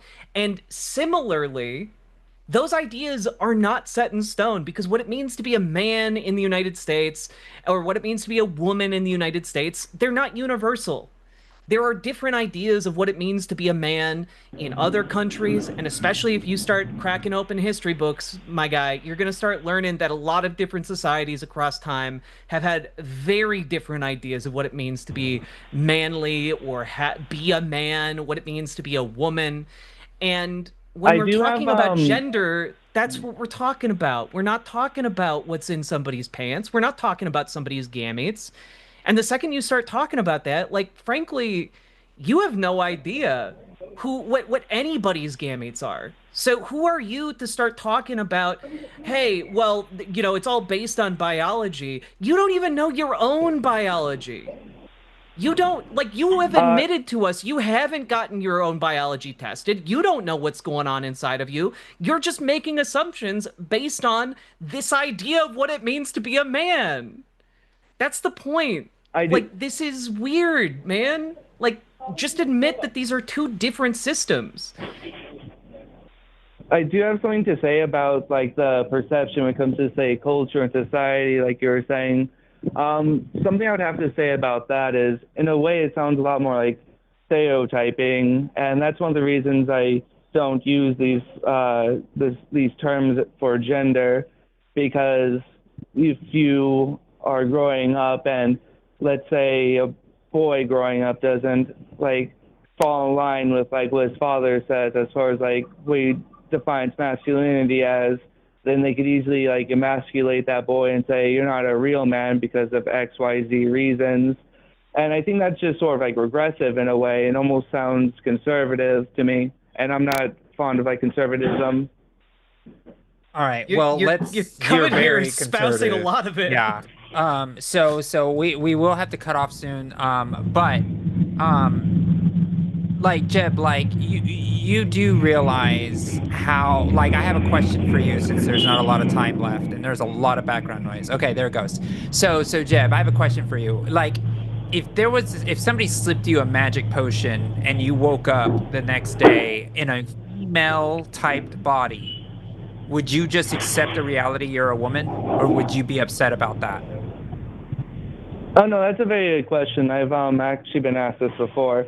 Well, my answer to that would be, well, now I am a woman. The way I perceive myself wouldn't matter because it would contradict reality, contradict like what's actually happening. I don't care about contradicted reality, Jib. I'm not talking about that. But I do. I'm talking. But no, you don't. I'm answering your question. Jib, you don't. You don't care about that. You've told us already. You haven't even bothered to know what your own biology is. Don't care about. Jim, Okay, you haven't but that's bothered my to answer. check your own self. And then you're saying that the basis of your idea of what it means to have a gender is based on the thing you haven't even validated about yourself. And then So you're that saying, does well, answer your this sounds. question, though. Like, But no, wait, if I took a wait. magic potion, Wait, let me talk. okay, go on. Look, you also talked about the idea of like, well, you don't want to stereotype. You know, stereotyping is bad. Stereotyping is basically a very pervasive and practically universal behavior among the human species. It is the tendency within human beings to put things into categories. And when we're talking about gender, that's one of the categories we're talking about. Like, that isn't inherently good or bad, but it can be used for bad things. But when you're saying, well, I don't want to stereotype, you're going into a way worse stereotype and a way worse categorization system when you are adhering to the kinds of definitions you are. And this entire aspect to me is wild because then you get asked about like, well, if I took a magic potion, I would just be a woman then. But you Yes. but you don't know what your own biology is right now. Well, I know my biology is male right now because it functions as male. No, you don't. Oh. You've already told us that you don't. Well, I never said that I don't. You were asking. You haven't checked your like, you haven't checked your chromosomes. You haven't checked your gametes. You haven't checked a lot of these different aspects of yourself. You probably don't even know if you have ovaries or not. Like, and you're saying to us I know right now. I know I produce the small gametes, so I'm very positive I don't All have right. ovaries. I find these type of conversations very boring. Jeb, I will What do you mean will say boring? this. I'm answering your questions. No, it's and fine. then you're I asking just me get questions. It's very back and forth. bored. I get very bored when people start using biology and start going down this lane of biology. It actually drives me absolutely up the fucking wall. And I know a lot of the hosts like doing that, and it drives me up the effing wall. So because gender is a social construct, and that's what we're talking about, and gender is a distraction in my opinion. So as sex is the biology is a distraction. So I want to go back really quick to the magic potion thing. So you're just saying you would just be a woman, right? You would just be a woman on the magic potion. Yes. Okay, great. Do you believe that gender is even real? Do you believe that gender exists? I don't believe that gender identity is like valid if that's what you mean. Cool. Like your self-perception. Do you know what agender is? I believe that's the term for people who don't have a gender identity, but I think that's just like the typical. That sounds like somebody I'm talking typical to. thing for people. Okay, so you don't believe in gender identity. Gender identity. So that means you're what? Oh, I'm still a man within my own like terms. No, like, that means you're agender. It means you're agender. We are talking about the commonly accepted definition, not your own personal pet definition. Yeah. Agender means that somebody doesn't have... I'm a man. No, you no. You don't get that. You don't get that opportunity anymore. That was okay. I had to make that one. Okay. Yes, I am agender. I am a man. You are a gender. You are a gender, meaning what you just gave me the definition again, which at the beginning is somebody who doesn't believe that they have a gender identity, which is you. You do not believe you have a gender identity. Is that correct? Oh, yes, I don't have a gender identity. Okay, I don't so that believe means that's you what gender are is. a gender. That means you are a gender, Jeb. So why are you trying to lecture to people that have gender on this call on why we don't have gender? It's like me saying to a person, it's like if I was colorblind and I told somebody the color blue doesn't exist, but somebody who sees the color blue sees the color existing. You saying to me that that blue doesn't exist doesn't change my perception that blue exists. Does that make sense? Well, I see what you're trying to say, and I understand. So from what am I trying to say? Perspective, you're trying to say that just because I don't see and perceive the color blue, that doesn't exist. Right. So just because you don't see or perceive gender identity doesn't mean that my gender identity doesn't exist, correct? Well, I understand what people mean when they say gender identity, but I just Just like disagree an with what they're asexual saying person it is. understands what sex means doesn't mean that sex doesn't exist. Do you understand that, Jeb? You're trying to lecture two people with gender identities for you who has admitted you are agender because you do not have a gender identity, why gender identity doesn't exist. Sorry to break it to you, Jeb. Gender identity does exist. Just because it doesn't exist for you doesn't mean that you get to tell me that my gender doesn't exist. Just like an asexual Well, person can't tell a person who likes sex that sex doesn't exist. Just like a person who's colorblind can't tell somebody who sees color doesn't exist. I can care less about your opinion when my lived experience is different from yours. But also, why well, should it's we not a accept your lecture. definitions? Well, I would say real quick before getting onto that I'm not lecturing anybody. I'm just calling in to discuss. And I think it's No, healthy to you have an open discussion. are. You are trying to lecture to tell us that gender identity doesn't exist because you have brought up sex, you've brought up gametes, you've brought up chromosomes, you've brought up all these different things of biology, and you literally said that sex is something that exists and gender is a derivative of that. And then you say that gender identity doesn't exist, and I say yes, it does because it's very lived and experience, very real to me. Just because you do not have a gender identity doesn't mean you get to tell me that gender identity doesn't exist. Does that make sense, Jeb? Well, I see what you're saying, but we are just using different definitions, and we're going from perspective. Like, from your perspective, it's No, very real. Jeb, From my you told perspective, it me, isn't. Jeb, this is not different definitions. You literally said gender identity doesn't exist. Did you not, or did you not say that? I was saying that I don't think it's legitimate, but So I do therefore it see. doesn't exist. If you do not believe that gender identity is legitimate, that means it's not existent. It means that it doesn't have the legitimacy to be I think here's an real. So, example. okay, I go think ahead. Give here's me an your example example. for yeah, no worries. Here's an example, right? Many people on the planet believe like souls exist, right? I don't believe in a soul. I don't think there is a Different soul. things. But for those people, Different things. yeah, I have a lived but experience it's of a like gender related. identity that is clinical, that is understood, that is shared by most people. You're the odd one out. You're the minority that think that gender identity doesn't exist because most men that I know and most women that I know that are cis, if they took a magic potion that changed their body, they would be looking so hard to find the antidote to switch them back because they would not be okay with a body that doesn't fit in their own gender identity of who they feel they are, because that is what gender identity is.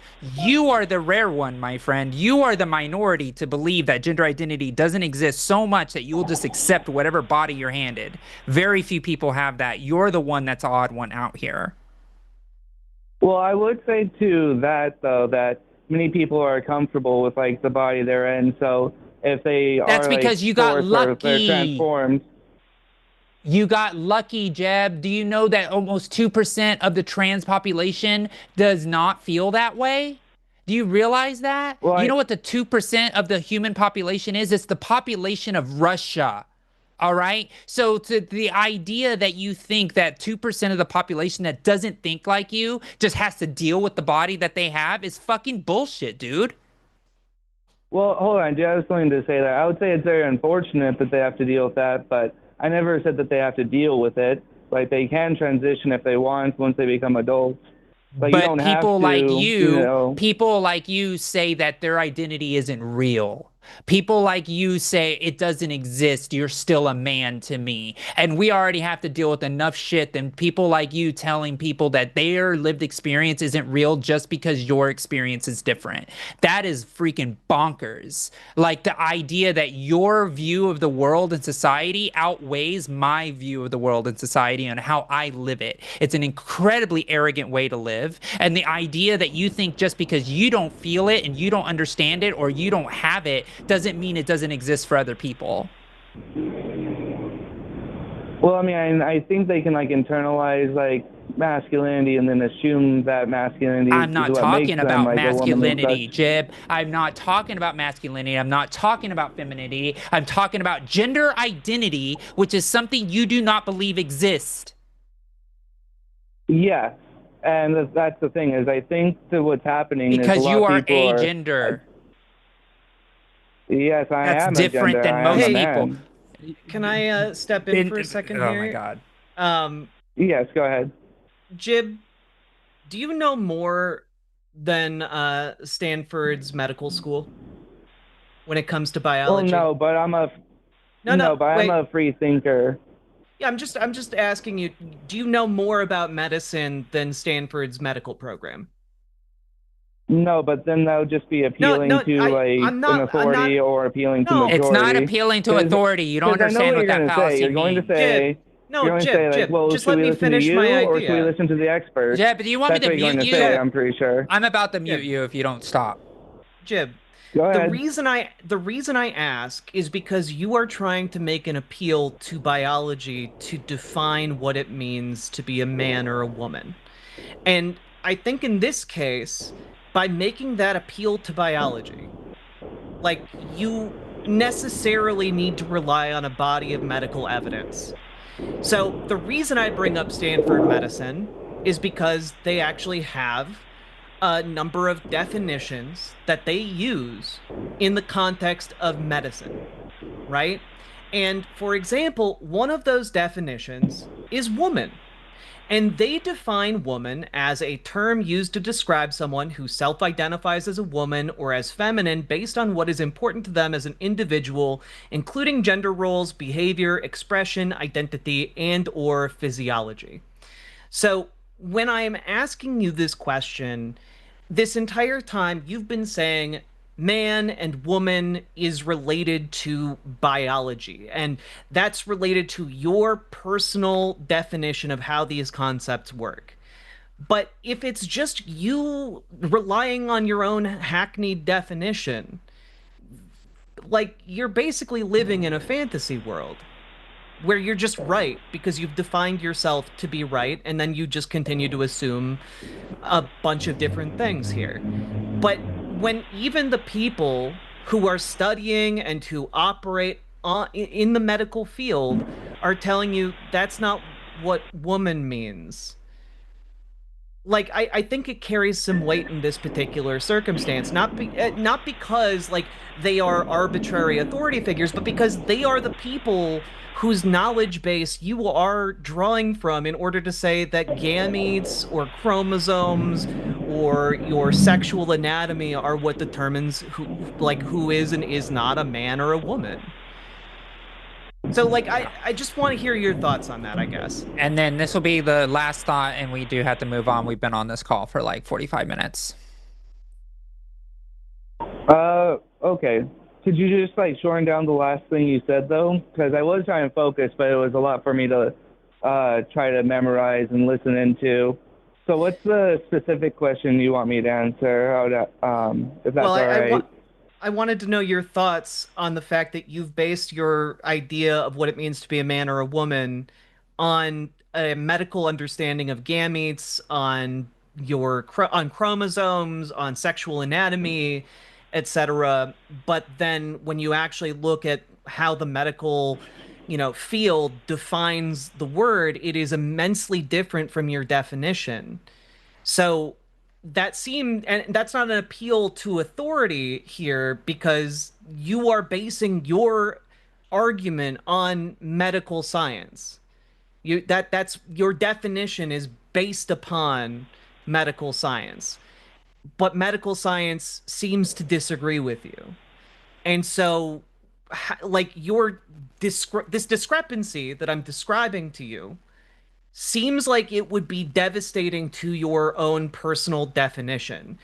And when people who don't know you, who don't know anything about your expertise other than you've called yourself a free thinker, um, like, why should anyone join you in this particular definition when it seems, especially to us, to be at odds with like our own lived experience and the lived experience we see in other people as well that identify along the same lines as us? Why should anyone listen to your definition, I guess? Oh no, that's a fair question. I would say that my definition should be listened to most likely due to the fact that it fits reality more. And when it comes to this like Your term random, But reality. like say but like duck. Your reality, Jib. It's your reality that it Well, fits to, and it's not anybody else's. You live in your own fantasy world that you love the smell of your own farts, and everybody has to smell them too. Like that's essentially there's no where such we are thing at as this my point. reality versus your reality. You There's literally only said reality. reality. It's not Yes, my reality. What about somebody who's colorblind and their reality is not seeing color? yeah, but then color still exists, and that's like So perception. so That's does but like a little gender. different than So sorry reality. to break it to you. Gender still exists, buddy. but That's the lived reality of the world. you're also disagreeing with the lived reality of, Stanford's medical school. Like, why should anyone join you in your free thinking bubble in this definition when we've all I feel like I've time and time again here throughout our conversation demonstrated to you that these are two very different things and two very different systems, and you just kind of keep coming back to nuh-uh. Yeah, that's it. It's just nuh-uh. That's all Eh, it is. Well, Jeb, feel free to call back another time so we can get to the difference between sex and gender, but I do not think we have to move on since we've been on this call for a long time. I hope you're well, and next time you call in, please call in a place where it's quieter. It's been very loud this entire time. So, Yeah, thank you my so bad about much. the location. Yep, you All have right. yourselves a good day. See You you, too. Jib. Bye-bye. Oh my gosh, Jack, I don't understand how you did it. You actually out niced me. I have a reputation of being incredibly calm and even keeled and like super nice to the callers, but you outdid me on that one because I lost my patience for Jib a long time ago on that call. It just seems to me like I can't, part of the reason I also keep bringing up Thomas the Tank Engine is because it personally amuses me, and I think it helps me to just like keep an even keel. Yeah, yeah. Well, let's see if you keep this even kill with Connor from Washington has issues with trans and non-binary people inhabiting while cis women spaces. Connor, you are live on the line with Jack and Josie on the Transatlantic Call-In Show. Tell us about it. Why do you have issues with trans and non-binary people going into same spaces as cis women? Um, Hi, big fan of the show. I have some, I guess it's that it feels as though there either should be like a third space for trans and non-binary people because I know that like in me personally, like this might just be an expression of like my own prejudice in some way. Would not feel comfortable using the bathroom with someone who I perceive as being male. And I know that I am not the most passing of people in the world. I mean, I'm not even like doing any attempt of a voice at the moment. But I think that it can lead to some like dangerous situations for trans and non-binary people to be in the same spaces as cis people. Yeah, Connor, I generally, yeah, yeah, can I play a logic game here with you on this one? Do you believe yeah. that there were people during segregation that could use the same argument? I do not feel safe with black people using white people's bathrooms because the black people would be more inherently safe. Do you believe that that could have been an argument that was made? No, I absolutely see that. I get that like it is a bit of a logical fallacy. Yeah, because the idea is it's like regardless of how dangerous it is for the trans people in a situation in a world where trans people are more targeted and more in danger, the idea of us creating a safe space for their safety is for our own safety is exactly what they want. Like you would be given a big old W to the people who hate trans people and cis people spaces because it's like, see, we bullied them out of the bathrooms. I knew we could do it. I Yes, I understand that to an extent. I'm not disagreeing that that is wrong. I agree that's true. I just think that like trans people being in the same, and I don't even like, I guess particularly bathrooms are like a thing that a lot of people care about. I'm not the most like putting my absolute soul into that one particular stake, but it's like I don't use the bathroom at work because it's like I don't think that I should be in the same bathroom as a woman because like maybe I will make them feel unsafe, you know? But that's not your fault. It's their fault for feeling that way.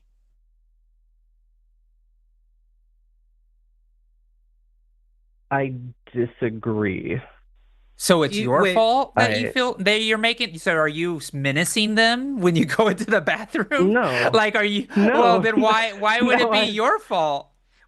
I no, I in mean in I in a in a yeah. similar vein, would it be a like during segregation, would it have been a black woman's fault for like using the bathroom and like making racist white women uncomfortable? Well, no, but like maybe I don't know. This is Like not the hill for me to die on. I don't think I I have a nuanced enough opinion. yeah, I guess like I guess it big is just like feels at the end of the day, but it feels wrong. Like it feels like I am in the wrong yeah, but that's you feel like for it doing you're that. in the wrong because of an unjust social system driven right now by bigots, right? Like bigots want you to feel like it's wrong. But you're not doing You're anything in not there other wrong. than taking a piss or taking a poop or, wasting some of the company's time. And like nothing's wrong with either of those things. So like I guess just as like the solution to segregation was not continue to segregate bathrooms on the basis of race, so too here the solution is not trans people just shouldn't use the bathrooms that they align with because trans people aren't doing anything in there other than what everyone else is doing in there, which is peeing and pooping Yeah, Connor, and you're hopefully washing internalizing. hands. Yeah, that's true. Connor, you're internalizing the transphobia of the world that exists around you. Like you have every right to use the spaces that you feel comfortable with, and you can't be avoiding spaces because of other people's feelings. You have every right to use the bathroom, and you do not need to advocate to somebody else that may get their fifis hurt because they have to wash their hands next to a trans person. Like that doesn't help our lived experience. That actually makes it worse. And I'll just But add do you, also that like when we're talking about trans people in public, I will also be the first to say it can be really scary. It Hmm. took me years and like I would purposely dehydrate myself for years because I was scared of using bathrooms, because I was scared of having an encounter with, one of those bigots who would then do their best in the span of, however long it took for police to be called or whatever to like ruin my life. And that was scary. It was really, really scary, but it didn't make the bigotry correct, and it didn't make the idea that I shouldn't use the bathroom correct. I was just scared. I I guess I relate to that a little bit. I have to go to like Idaho fairly often, and I just will not use a bathroom Mhm. there, period, because like I don't want to go to jail one way or another. But Yep. do you not feel like there's any world where there's like some level of like earnest and like a trans person has to like display some effort of passing in order to use No, the the spaces? no, no one is owed that. I do think that, like, for me personally, passing helped me get over my own personal fear, but I don't think I would ever say anyone owes you a certain presentation in order to earn entry to the bathroom, right? Like, there are cis women who have facial hair, there are cis women who are gender nonconforming. There are so many different types of cis women, and they shouldn't have to prove via their presentation that they can use the women's restroom. And in a similar way, trans women shouldn't have to prove that either. I like I guess yes, like factually what you're saying is true. I think maybe can we talk about a different topic than bathrooms? I think that I just have to take the L on this one and be like I'm just a little Yeah, bit Connor, too and it it applies to everything, right? Even when it comes to sports and things like that. Like in the idea of sports, the for example, the sports teams and sports leagues should have every right to be able to say, okay, you need to be on this hormones for this many years before you can participate or whatever because of the physiological differences testosterone has on the human body versus estrogen, and all of those type of different things. But but trans women should still be able to compete. Right. If there is a barrier of hormone care, sure, whatever. But at the end of the day, like trans women, trans men, non-binary people should have the right to compete. I do not care about the uncomfortability of another player on the sports team because it has nothing to do with them. It has everything to do with the person that is trying to participate in the sport. And that's really what it comes down to. And so in the world of this transphobic world that we live into, it is going to be the trans people who were brave enough to say, I'm going to participate to normalize our existence, that is going to make it easier for the next person to do it. And if we resist because of the feelings of cis women or cis people, then we will never get to the rights to exist altogether. Right. And that's what my thought on it is. I think sports are different though, because sports are like there's no safe space in sports. I think maybe also my perception of sports is a little bit different because growing up I was forced into doing horse riding and wrestling, and both of those are co-ed sports. Hmm. So Um a so lot of I them guess are. So that's what I mean. It's like yeah, but like is that not different? about sharing spaces. No, because you were talking about trans people being in cis people spaces, were you not?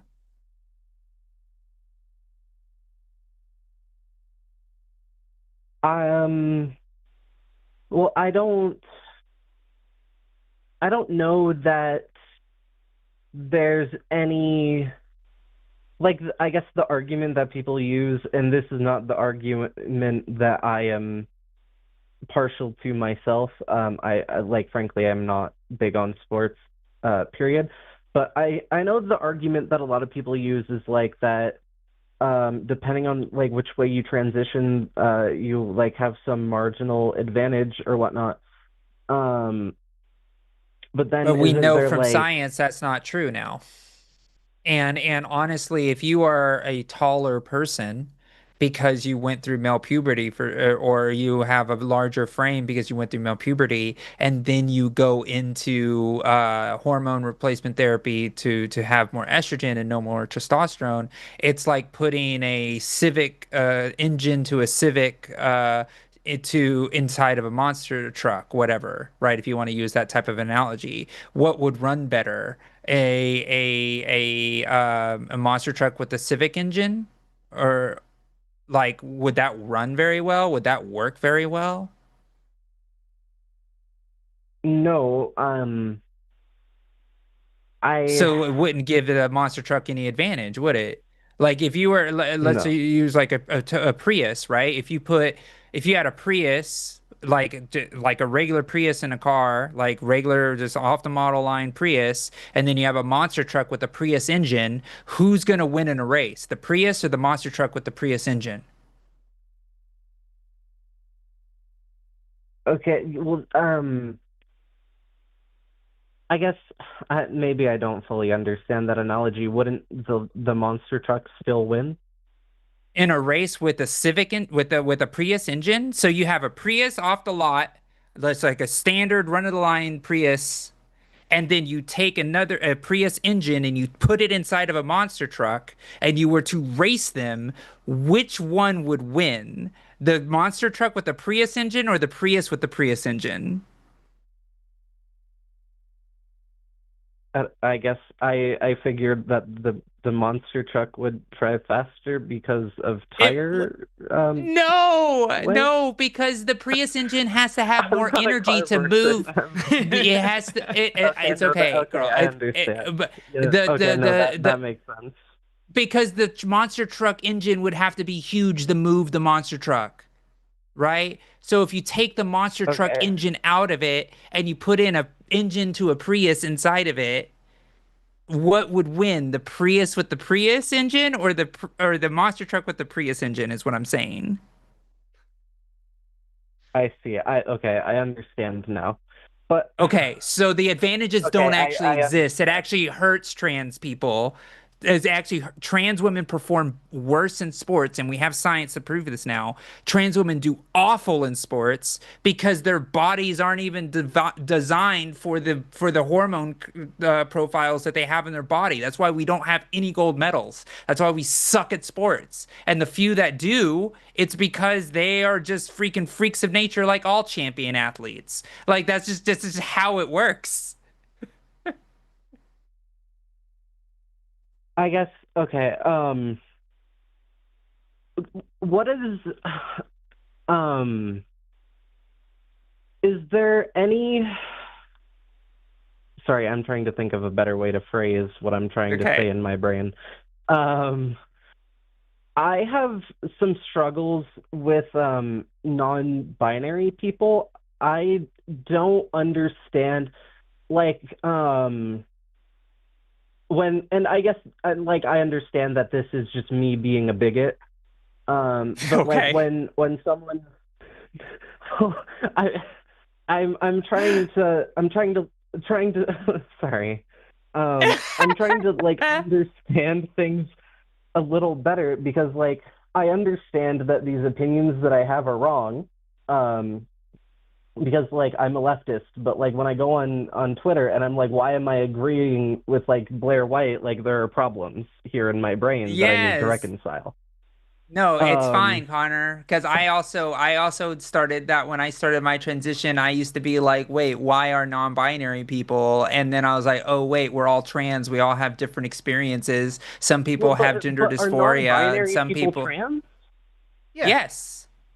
because they identify as a gender other than what they were assigned at birth. Yeah, it's being non-binary. Like anybody who's trans is somebody who's not cis. Okay, but I have a hard time with non-binary people who have really weird names, and I know that's like maybe Girl, I'm like I'm being that telling you, person, but like I have so many but Raven like friends. I can count. I have so no, like many. Raven is not even bad, all right? Like Raven is a cute name, all right? But like when what appears to just be altogether like a cis woman is like, oh yeah, I'm non-binary. My name is Sock. I'm like, okay, what do I do with It's that? Like Connor, I have a Connor. hard time reconciling that in my You brain. don't have to understand it for you to accept their existence. Just like they, No, if well, people they yeah. don't have to understand the trans experience to be like, to accept trans people. And I get what you're trying to say, but in reality, like you don't know where people are in their journey.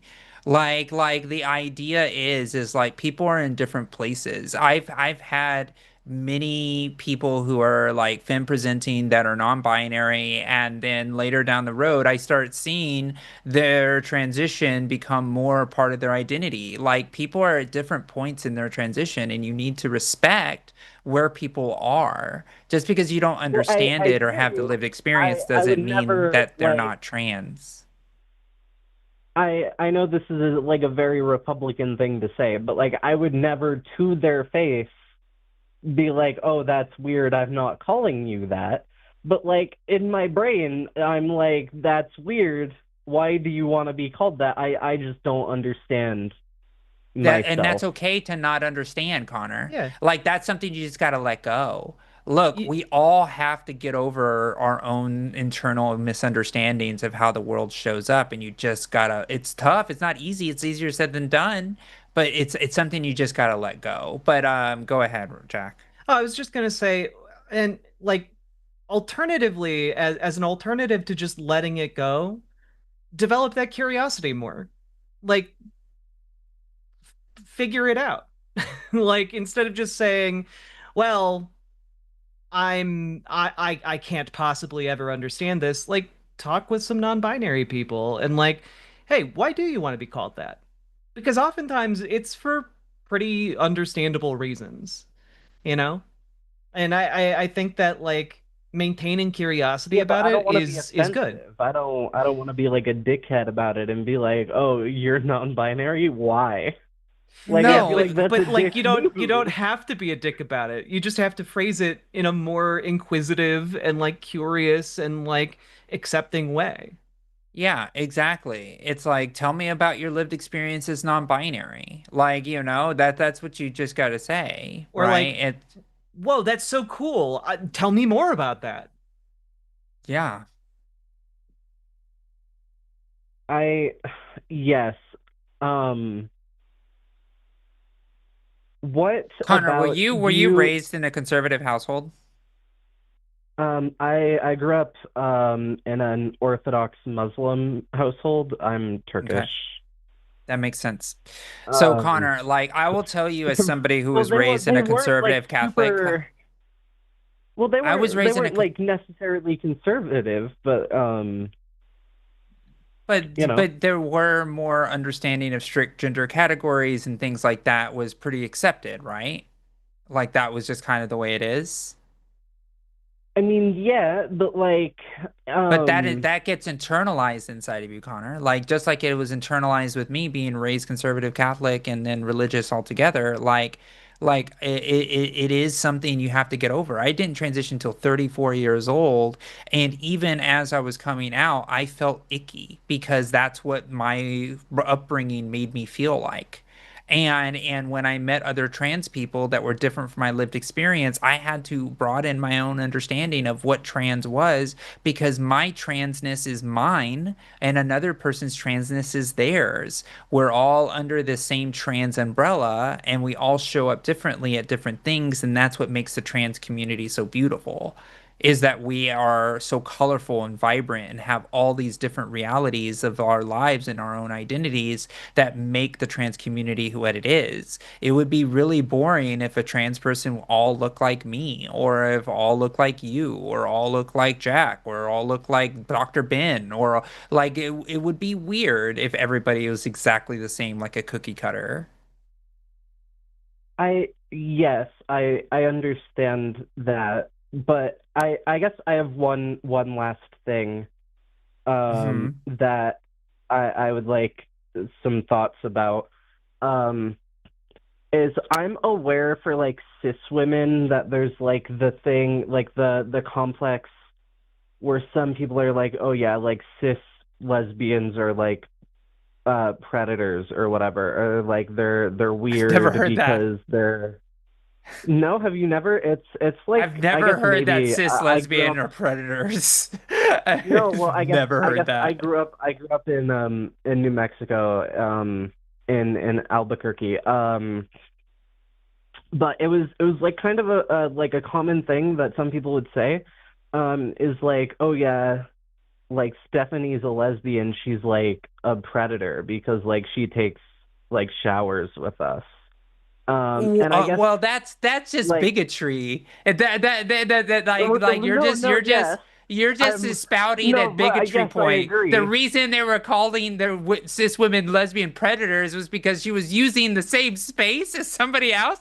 Like that's fucked up, Okay. Connor. Like you gotta know that No, that no, no, no. statement lesbians I'm are not predators is advocating for that. I'm just saying a that's a bigoted thing way that of looking people at the would world. say.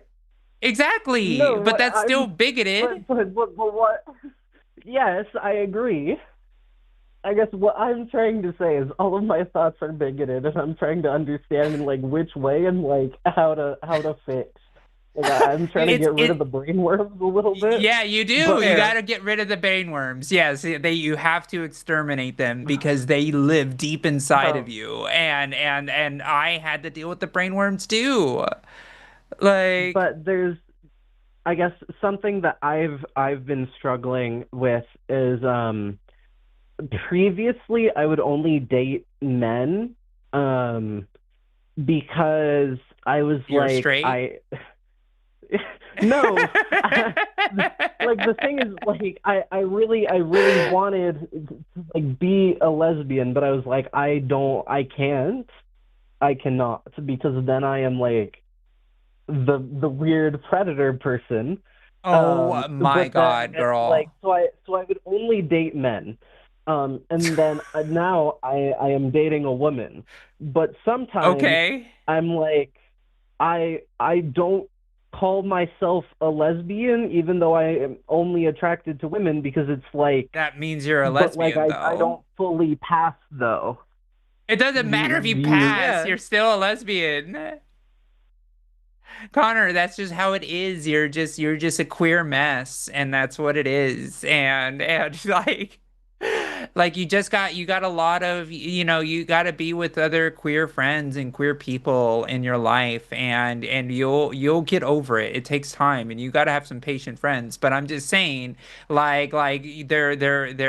are things that you're gonna be able to learn about yourself and the community, and you're gonna look back at yourself 3 years from now and look at this video and you're gonna cringe so I hard. mean, Like but like you're I just I feel like I'm not like not welcome. Welcome is the wrong word, but I feel like I don't belong in like the queer community because not in like the way that I am like not a part of it, but I feel like I don't belong in the culture just because like in general a lot of queer people make me feel really uncomfortable, not because they've done anything wrong but so because like Connor, I'm a I, freak. I I work with a lot of veterans that are trans, people who got kicked out of the service, because of their trans status, and queer people that are veterans. And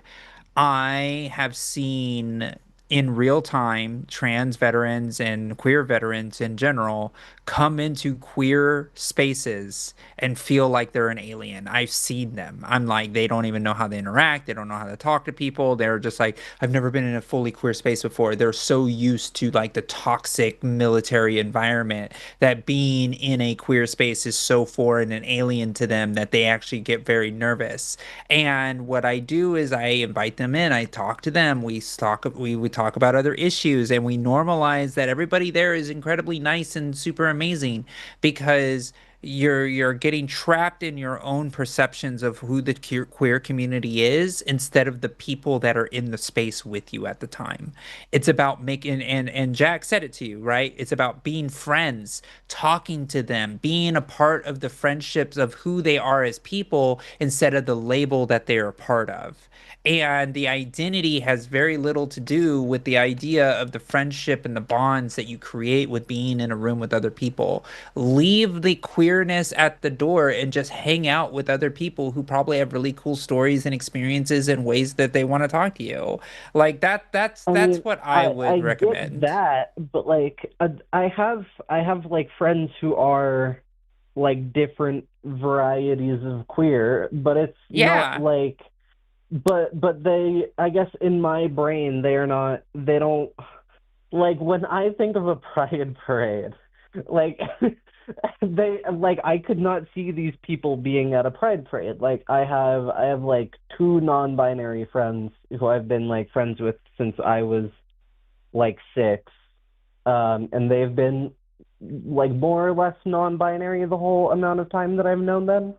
But like they don't they it's I guess they don't fall into like the stereotypes of what a queer person is. And so I guess I just feel more comfortable with the And way that they express themselves, which is a really shitty thing to say. I'm no, it's fully not. aware. It's not because Um, different people are different human beings. I know a lot of really like gay people that are would never be caught dead at a pride parade because they just don't like parades because they're cringy in their mind. I know hunters that are trans and like guns and go to the shooting range with the boys because they actually enjoy it. And you know, it doesn't it is you just need to find your tribe, Connor. Like it says you're here, you're 20. I get it. When you're young, you're always looking for your tribe. You're always looking for the group of people that you can call your own. And it sucks at first, but you just need to keep getting out there, talking to more people. And I think you just need to kind of leave the gender identity and the queerness at the door and just start interacting with other human beings and just dealing with people as they show up and don't put so much behind you put a and then again you I also recommend getting a therapist because therapists are great. I have one, so I think it's important for you to I've be able to talk. I've tried, but Yeah, I don't know, therapy is just it's sometimes evidently not for me. that's not true. You just haven't have the right. That's like saying brushing your teeth isn't for you. That's kind of weird. Like I you have a it's hard like time doing that too. see what I mean, Connor? Like you got a lot of hangups. You got a lot of hangups. And you gotta just let these things go in a way that you kind of like you put a lot of stock in what you perceive of things and people before you even have an opportunity to meet them, right? Like the non-binary, you know, femme presenting, you know, sock, you know, like you put so much judgment just because of who they present to be that you don't even have the ability to connect with that human being and figure out what story they have behind all of that. Like it's about the curiosity that Jack talked about. You got to have it. You got to be curious. You got to figure out how the world around you looks rather than putting a feeling on top of them. Oh, we lost them. Okay. The call got terminated by accident. Darn. Yeah. Well, anyways, that was fun. We were about to end Yeah. that call anyway, Thanks but for calling in, Connor. yeah, I appreciate you. And Um, I always appreciate people who are doing the work to like unlearn some faulty assumptions. yeah, absolutely. All right, so it looks like we have two more calls on the line, and then we'll get to super chats. We'll go on 27. to Everglow. Its Mm, pronouns. And wants to talk about non-human identities and why the right's misunderstanding of them is harmful. Everglow, you are live on the line with Jack and Josie. Tell us about it. You want to talk about non-human identities and how they're harmful. Go ahead. Well, can you hear me?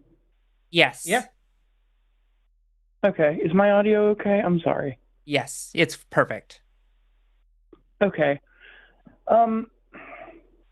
All right. Sorry, I wasn't expecting to be next up. Basically, it's not that I think that non-human identities are harmful.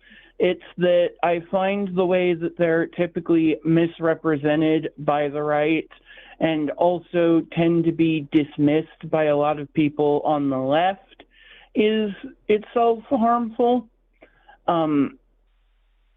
essentially, I know that with trans people, they're identifying as cats and they want a litter box in the fucking school. You know, everybody's heard this bullshit, but that's not true, and that's also not representative of what people like me are like, and that's.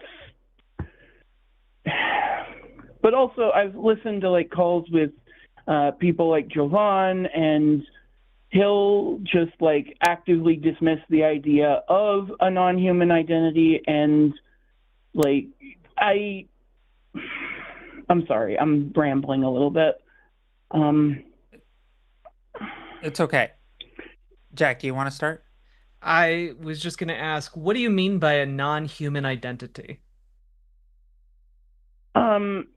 Are you familiar with groups such as Therians? Only by vague assumptions about, not assumptions, vague experience from like a decade ago on Tumblr. Okay, and I understand that's not, because that's part of the issue, is that it's not a really well-known thing. But simply put, there are people who don't identify with their human body or even certain aspects of like their human experience because they hold an internal dysphoria or a sense of self that pulls them away from that. And I'm aware that a lot of us are neurodivergent, and I'm aware that that's a very small minority, but it's still frustrating to see like leftist creators treat us like we're a joke or like we're a 4chan thing, when there are real people with real dysphoria that are dealing with this stuff, and it feels like we just kind of get completely dismissed. So, Everglow, are you identifying as a part? What is it, Fertarian or I forget what it. Farian? Is that what you said? Therian. Okay. So doesn't the Farian community also have gender in a sense, though? Yes, and that is a thing, is a lot of Therians are trans, but there are also many of us who our experience of gender is kind of tied to our expression of ourselves in both But our Therian identity and our. isn't that a different thing though than gender itself? Because I know a lot of people who are, furries. I don't know if I can claim that I know a lot of furrians, so this is my opportunity to be curious myself.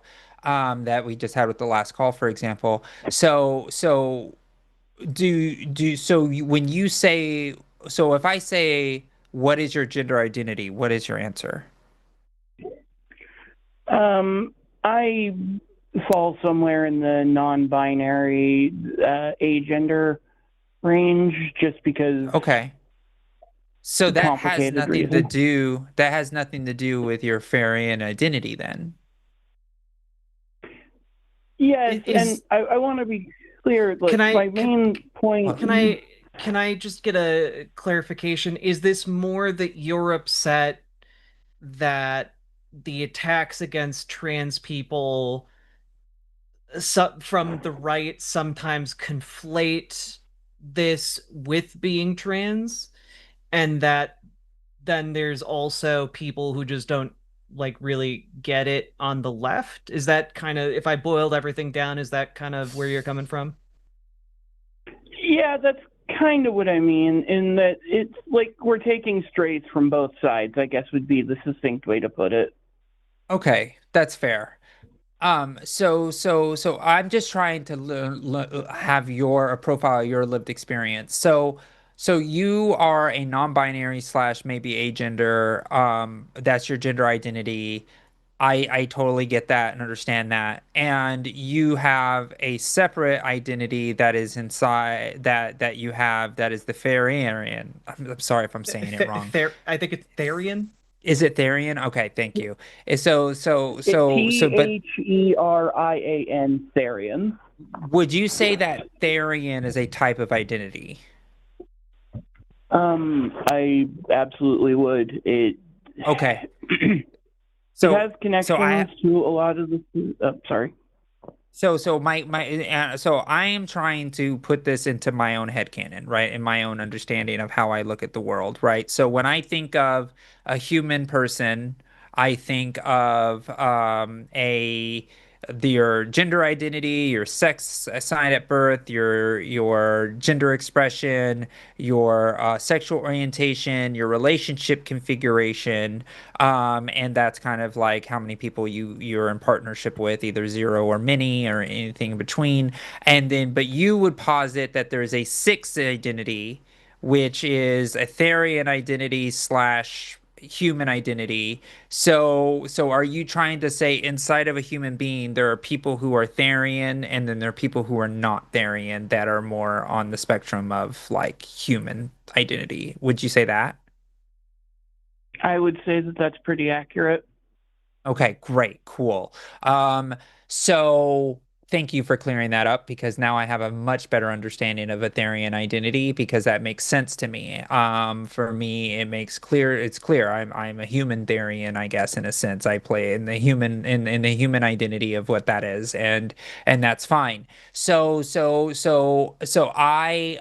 So for me, going back to your original question about the idea how the right wing tries to conflate, the right wing's gonna right wing, right? That's what they do. They're driven by sensationalism. They like to conflate things on purpose because they play a game of being ignorant to what gender is. It's one of our calls that we had earlier today where the guy literally refused to believe that gender identity exists so he could sound Oh yeah, I stupid and listened to the call with confused. Jib, and he Right, was. right. Yeah.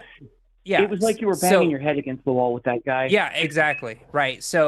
But Jib prefers to live in a reality of ignorance because living in a reality of ignorance allows them to then conflate things that aren't even related to the understanding of what gender identity is. So they can just pick and choose whatever they want because their refusal to even understand what gender identity is their superpower. So to refuse that gender identity exists and then pretend that all these bonkers people believe in this gender identity being this thing, of course you're going to catch strays. And then of course there is the fact that the Therian community is also even more marginalized than the trans community as a whole. It makes sense that the trans community would be like, you're not trans and this is not a trans thing. Yet there are people in the Therian community that are like, but it is kind of, and that nuance is lost in the intersection of the community. Like you said, there's a lot of Therians that are trans because those human beings can be trans and Therian at the same time versus and those boundaries can get skewed because it's such a niche community that it's easy for somebody that is new to the movement or young to the movement or just a young person in general to conflate things and then make things even more confused. So it's yeah. Go ahead. And if I could just jump in, it also then makes sense why you would feel like the left has an attitude of dismissal towards this, largely because it comes up in the context of conversations about trans people. And a lot of trans people most likely have never encountered this concept before. And so the conflation of these two things causes like a reactive, you know, reaction from the left, from more accepting people traditionally. And I'm thinking out loud here for my own sake here. Not, um, Also, I'd like to apologize to the chat. I see people commenting because they keep hearing my Discord notifications. I'm sorry about that. No worries. So, and like I can also understand the concept of it being dismissed in the context of having conversations about trans people in general because it is actually a question of identity along a different axis rather. And But I do those understand axes- that. Like, I understand that the right's not engaging with the idea or the concept in good faith. But because the right brings it to the forefront so often in bad faith. I feel like a lot of leftists tend to just completely like blanket consider these kinds of things as just being taken in bad faith. Like I've seen, just as an example, like Owen Morgan occasionally on his channel, stuff like that will come up. He just refers to like Therians and Otherkin as like a 4chan thing that isn't serious, but that's not true. And the fact that he keeps reinforcing that kind of thing isn't really helping the public image, you know? Yeah. And I'm sorry that that is happening. And look, it's something that every marginalized community deals with. It's the idea that, oh, this isn't actually a thing. Pay attention to my rights, please. And so when you have a concerted effort that is written into law that is making trans people unable to get health care, unable to get trans people, bathroom access to spaces, even some trans people even unable to get like identity documents for their own protection. And just recently the president recently signed executive order thing saying that trans radical extremists, we will find you and we will kill you. Like the reality is there is a large contingency of trans people who are literally fighting for their lives, and the idea of other Canantherians getting kind of confused into the mix makes people who are already afraid of their own lives being taken are afraid of the conflation. So sometimes it's better to dismiss it as something that isn't related to the trans community at all, which it technically isn't related to the trans community at all. But a lot of people will dismiss it all out and say, don't listen to that. That is nonsense. Listen to the ability that we have rights on right now. But it's not okay to say, hey, these human beings don't deserve rights either. And so that's where I draw the line, right? So if I'm having a conversation with somebody on the right wing or another leftist that are trying to conflate, and I have had this happen, right? Where I was in a training training trans people on how to run for office, and one of the trans people brought up the fact that Therians and other kin exist and it's hurting our movement, and I had to take a step back Also, in that conversation. we gotta I wrap it know, up. I know. Sorry, And we're out of and time. and so when I was able to pull that conversation back and say, hey, look, we have to talk about human rights. Human rights are what we're talking about right now. And if we have people who are losing their human rights, then we always need to be able to embrace them and make sure we take care of them. But right now, but I was like Therian and Farian, or Therian and other kin, like identities are not on the chopping block at the moment. And so that's kind of, I think, why things get pushed aside, and it doesn't make things feel better. But it is something that is frustrating, and I'm sorry you're having to deal with that, Everglow. And yeah, And I but we and do I have to do move. understand We that, and I understand we that and fuck, I'm afraid too because of the way things are going, and like you're not wrong. There's a lot of overlap. There's a lot of scary things going on, and the world is not great at the moment. But I'm not going to ramble. I know. I think Jack said you guys are out of time. Yeah, we are, unfortunately. But sorry we didn't get to your call sooner. But I would love to have this conversation more deeply. But I will tell you, as a trans person, as a national trans leader, as somebody who works in equality nationally, we are not out to get Therians and other kin. We're not throwing them under the bus. It's never been our intention. We're always trying to work for human dignity of all, because without trans liberation, none of us are free. And so one of the things that I want to just posit is that just because some YouTuber online is otherizing and making Therian and other kin people as not real does not make it real. So I can tell you from a national nonprofit infrastructure that that has never been the case that I have ever encountered in my work. All right. Okay. And thank you for taking my call. I had a very Yeah. nice conversation, and I would love to talk to you guys again sometime. Yeah. Awesome. Thank you so much. Appreciate you. All right. Bye-bye. All right. You have a good day. You too. I just will say to Variety, she, her in Arizona, you have advice on coming out at work. I'm sorry that we're not going to be able to get to you today. I will say this really quickly on that comment. That I know I'm not going to be able to take you on the phone call now. Make sure when you're coming out that you're coming out it's safe and making sure that you are in a place that you can make it. You also need to make sure that in your laws that you are not going to be discriminated against and be ready with a lawyer if you are fired because you came out at work. It's not going to be easy, but I've seen it happen where a lot of people are able to come out and live their lives happily. There's also resources. I would also contact your local LGBTQ center and see if there's any resources that are local that you can talk to figure out if coming out at work is a safe thing for you or to have legal action just in case it is not. So again, Variety, I'm sorry that I wasn't able to take your call today, but hopefully if you have any other questions, call back again. All right, talk to you later. Bye-bye. All right, great. We did it. We did it. All right, so let me pull up the right window here. And that is Okay. not the right window. Okay. So great. So let's go ahead and go into our super chats. I'm gonna figure this out. Give me a second while I am And not. I do just want to say after that call, like, no shade on Jovan or Owen.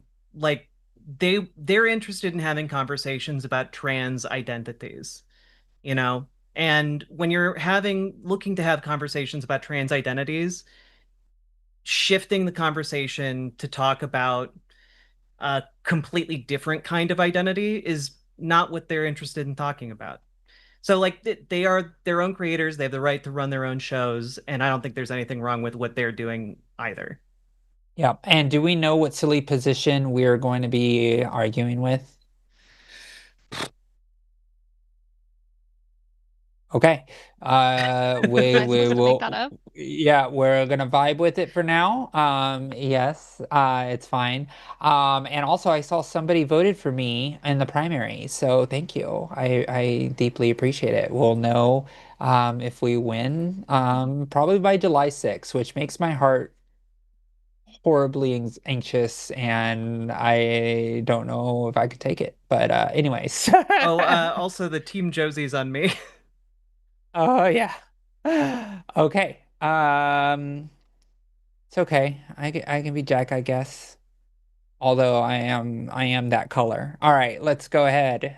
So let's go ahead and do it. Sean loves math. If n is a odd natural number and b plus b divides at n to the nth power and b to the nth for natural a and b. It's good to see you, Sean. Now that you are out of university, you're gonna keep on giving us those math tips. I love it.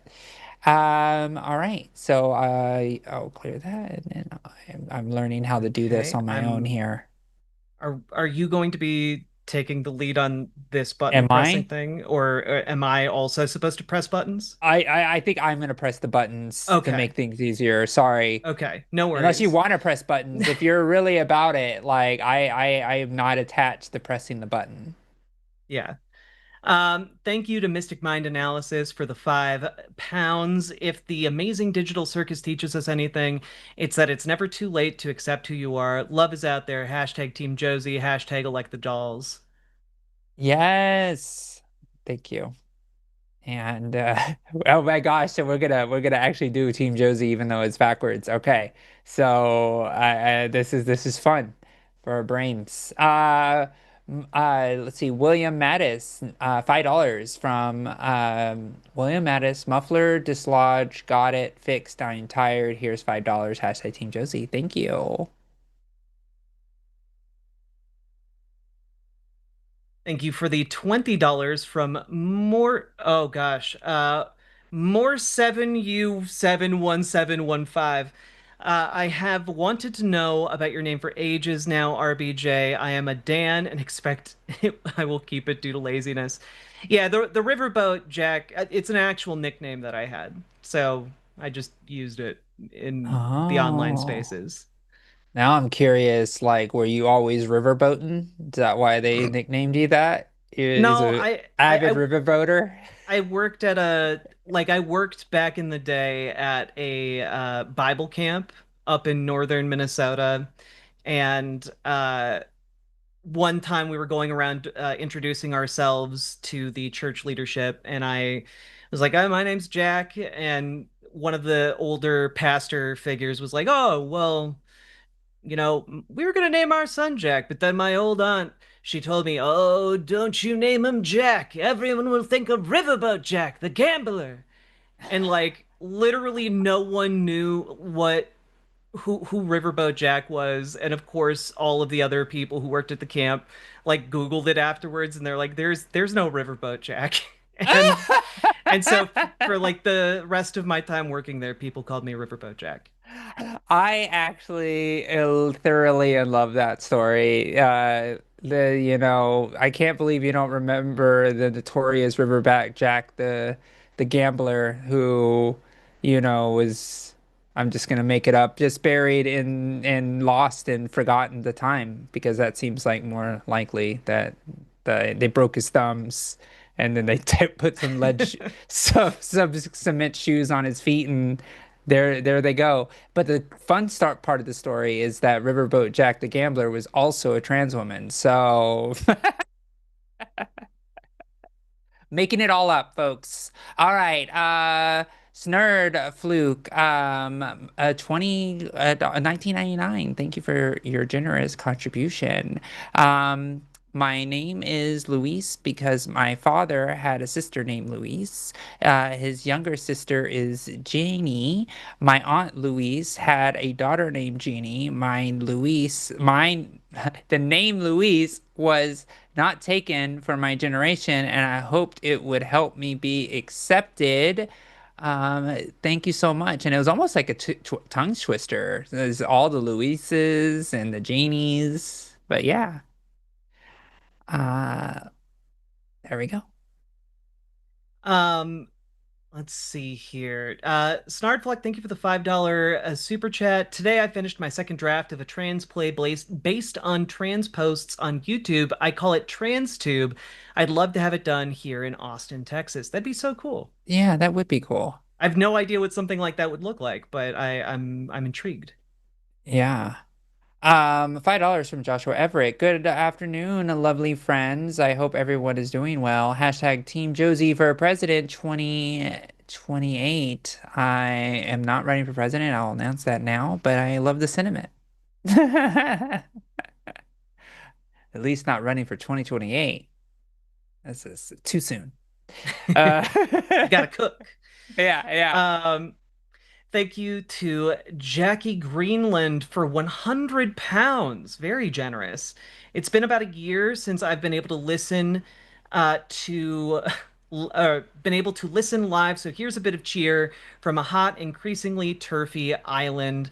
I wanted to retain the link to my grandfather's name, Jack, so I went with Jackie, but I still had to spell it like the French to be awkward. Honestly, the French spelling's cool though. It is cool. I like it. And yes, Turfy Island is getting hotter and more transphobic. Wait, 4.99 from Grant Rents United.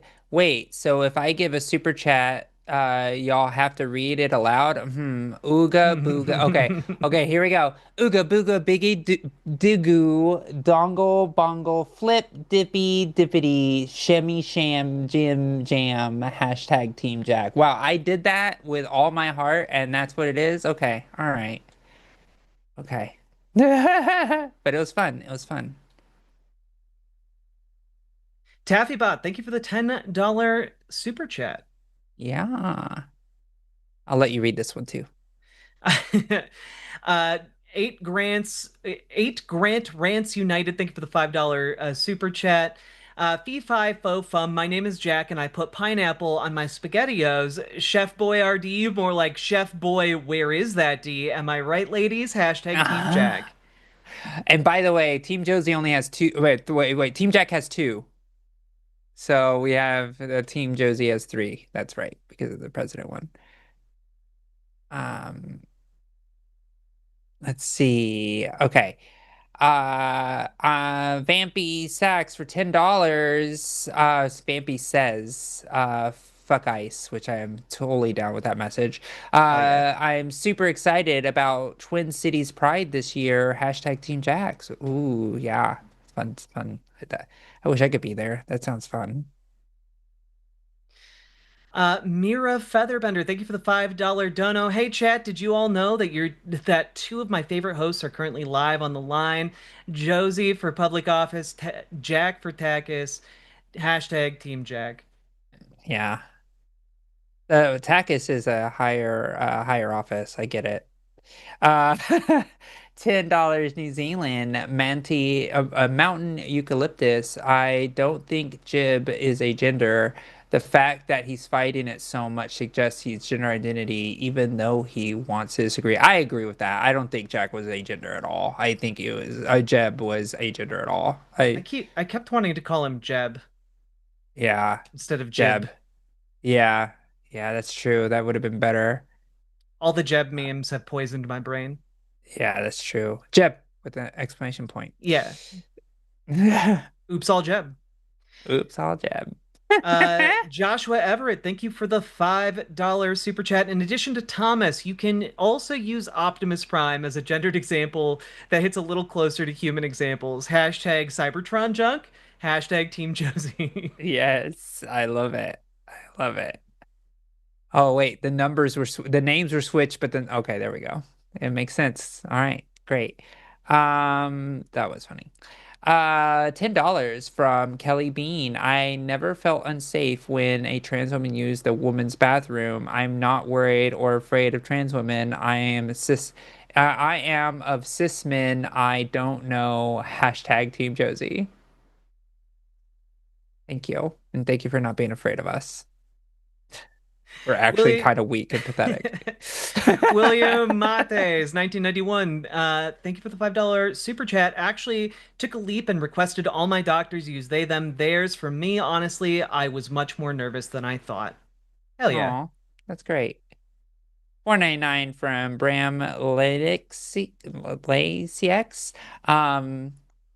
If you feel like you're in the wrong, it's because I told you you are. F that, you're not. Hashtag Team Josie for Maryland. Thank you.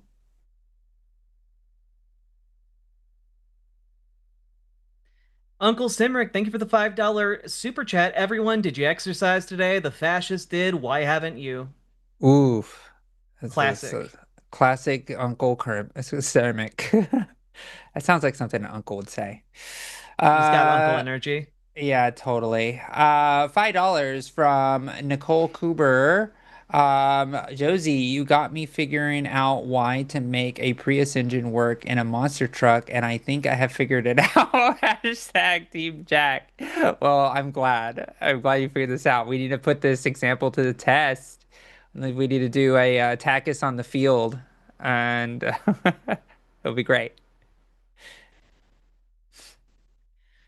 David Haxor, thank you for the $100 Canadian. Hashtag Team Riverboat 120? One through Wow. 20? I don't know what that means. I don't know what the numbers mean. I do know I what hashtag Riverboat means. That means hashtag me. and I'm gonna say this. There is a $2 Team Riverboat, but that does not count. Ooh. Oof, that's just to tease you. Ooh. That's to tease you there. But thank you for your $2 anyway. At Squirrel Knitter, $5. Prius monster truck versus Prius is the new turtle versus hare. Hashtag Team Josie. Happy to make this canon. Very happy. Good stuff. Uh, Mikola Brigida, thank you very much for the €5. Can't believe that Josie didn't make you click the button. Hashtag Team Jack. True. I True. know. I low key feel that Jack has been mad at me this whole time because I've been clicking all the buttons, and I'm just hoarding the buttons. Sorry, not sorry. 7.24 dollars. I don't know why I said 24.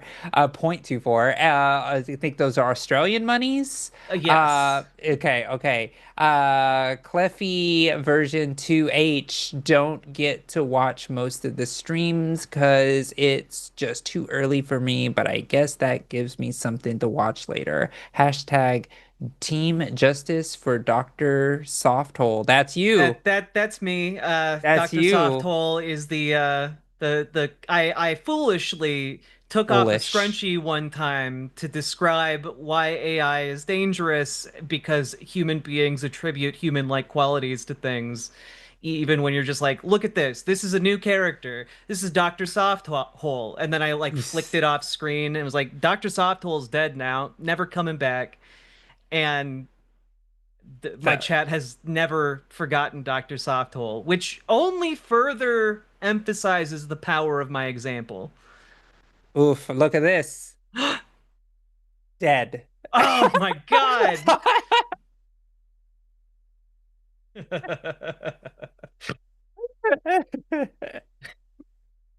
It was a really Uh, unfortunate name.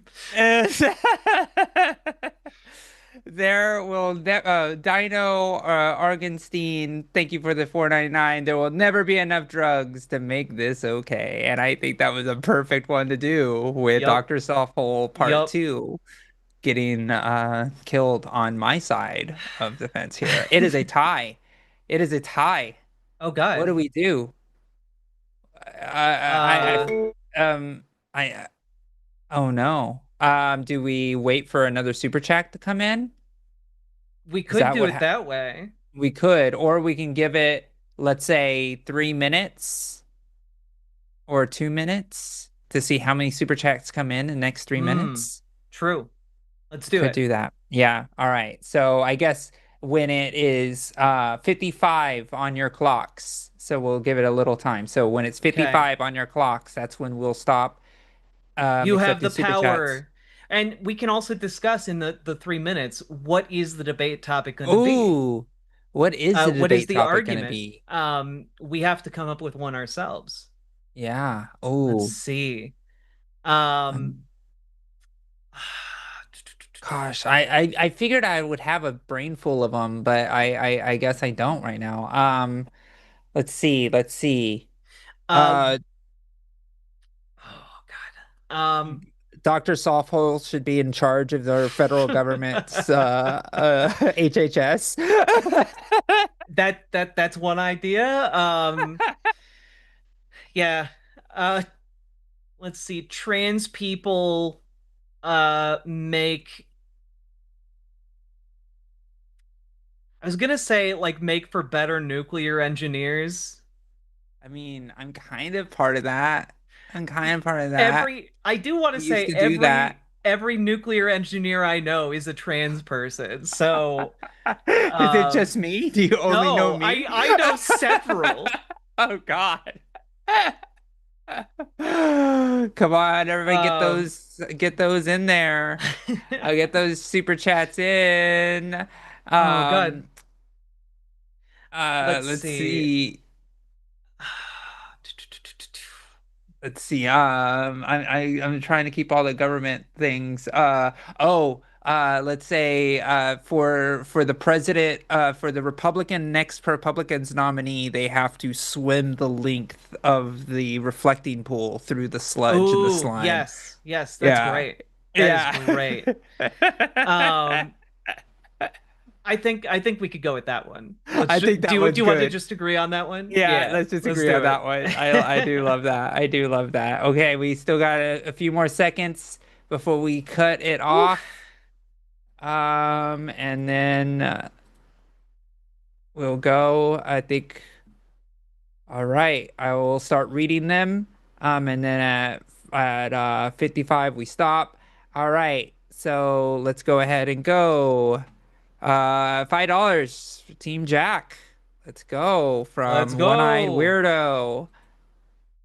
The show Let's see, they'll here. The show along the chewed gum have been the most healing for me as a young man unlearning alt-right pipelines. This is BS. Hell Hashtag yeah. Team Jack. Nice. Good to see that. All right, now go ahead. Anime Sidekick Gal, thank you for the $10 super chat. You know I got your back, Jack. Hashtag Team Jack. Thank you, Anime Oh, Sidekick look at Gal. you coming through. I got the power of Um, God and anime on my side. yeah, 5,000 RS monies. Thank you. Just to break, keep the tie, hashtag Josie, and thank you, Olivia. Thank you for that. Team Jack. Uh, hashtag from, yeah, go ahead. Sorry. Oh, Joshua Everett, thank you for the $5 super chat. Hashtag Team Josie for the tiebreaker. Dr. Softhole had it coming. Ooh. Ooh, that's interesting. And I'll leave the rock, paper, scissors to the end. We'll skip that one for now. From a more 715 whatever numbered Riverboat Jack. And then you go ahead, take this one. Chaotic Kitten 4978. Thank you for the $5 Canadian. As an agender person, I don't claim jib. Yikes, you both handled them well. Love you. Hashtag Riverboat Jack. And click the Aw, button. True. True, true, true. Click the button. yeah. Legally Mod, I wore a bikini at the pool party for the first Hell time on yeah. Saturday. Yeah, it felt amazing. Can't believe it came. I've come this far. Trans women. Hashtag Team Josie. Hell Yeah, that's yeah. so great. Good for you. And then, wait, am I really that behind? Holy crap! It doesn't even matter. We don't even have to break the tie with the rock paper scissors. We could Wow, do it look at anyway just you. for fun. Yeah, we could. All right, ready? Rock, Rock paper paper, scissors scissors, shoot. shoot. Oh, Yeah. wow. Domination. Domination. You got me.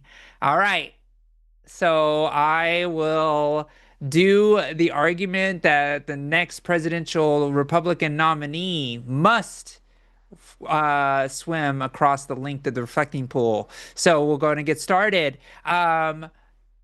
Since the Republicans love the reflecting pool so much and they just love the work that Donald Trump has done, we will create a main event, invite everybody and anybody as the Republican nominees strip down to their bikinis and go and swim the length of the reflecting pool.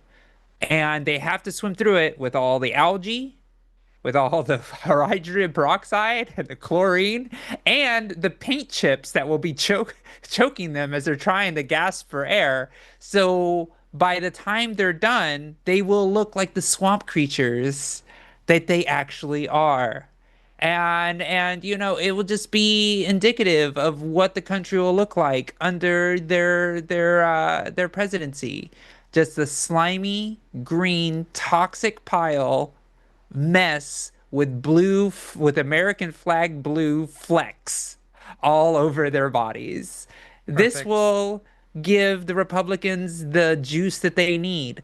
You know, we could even change their elephant to a swamp creature. That way, it could be the little swamp thing as their Republican Party. They could change their color to green because they love green so much. They love the swampiness green with a tinge of American flag blue shining below it, just to make it that much more neon green. This is grossing me out so much. Because you know that the algae will get between their toes and their fingers and on their in their nostrils and their eyes and their ears, and of course I'm making this more gross for Riverboat Jack to visualize it even more as they slop around with it in their hair. So they will be able to be the true Republican nominee because only the true Republican nominee will be a literal swamp creature created out of Trump's swamp mess. Well done, Josie. Well done. Thank you.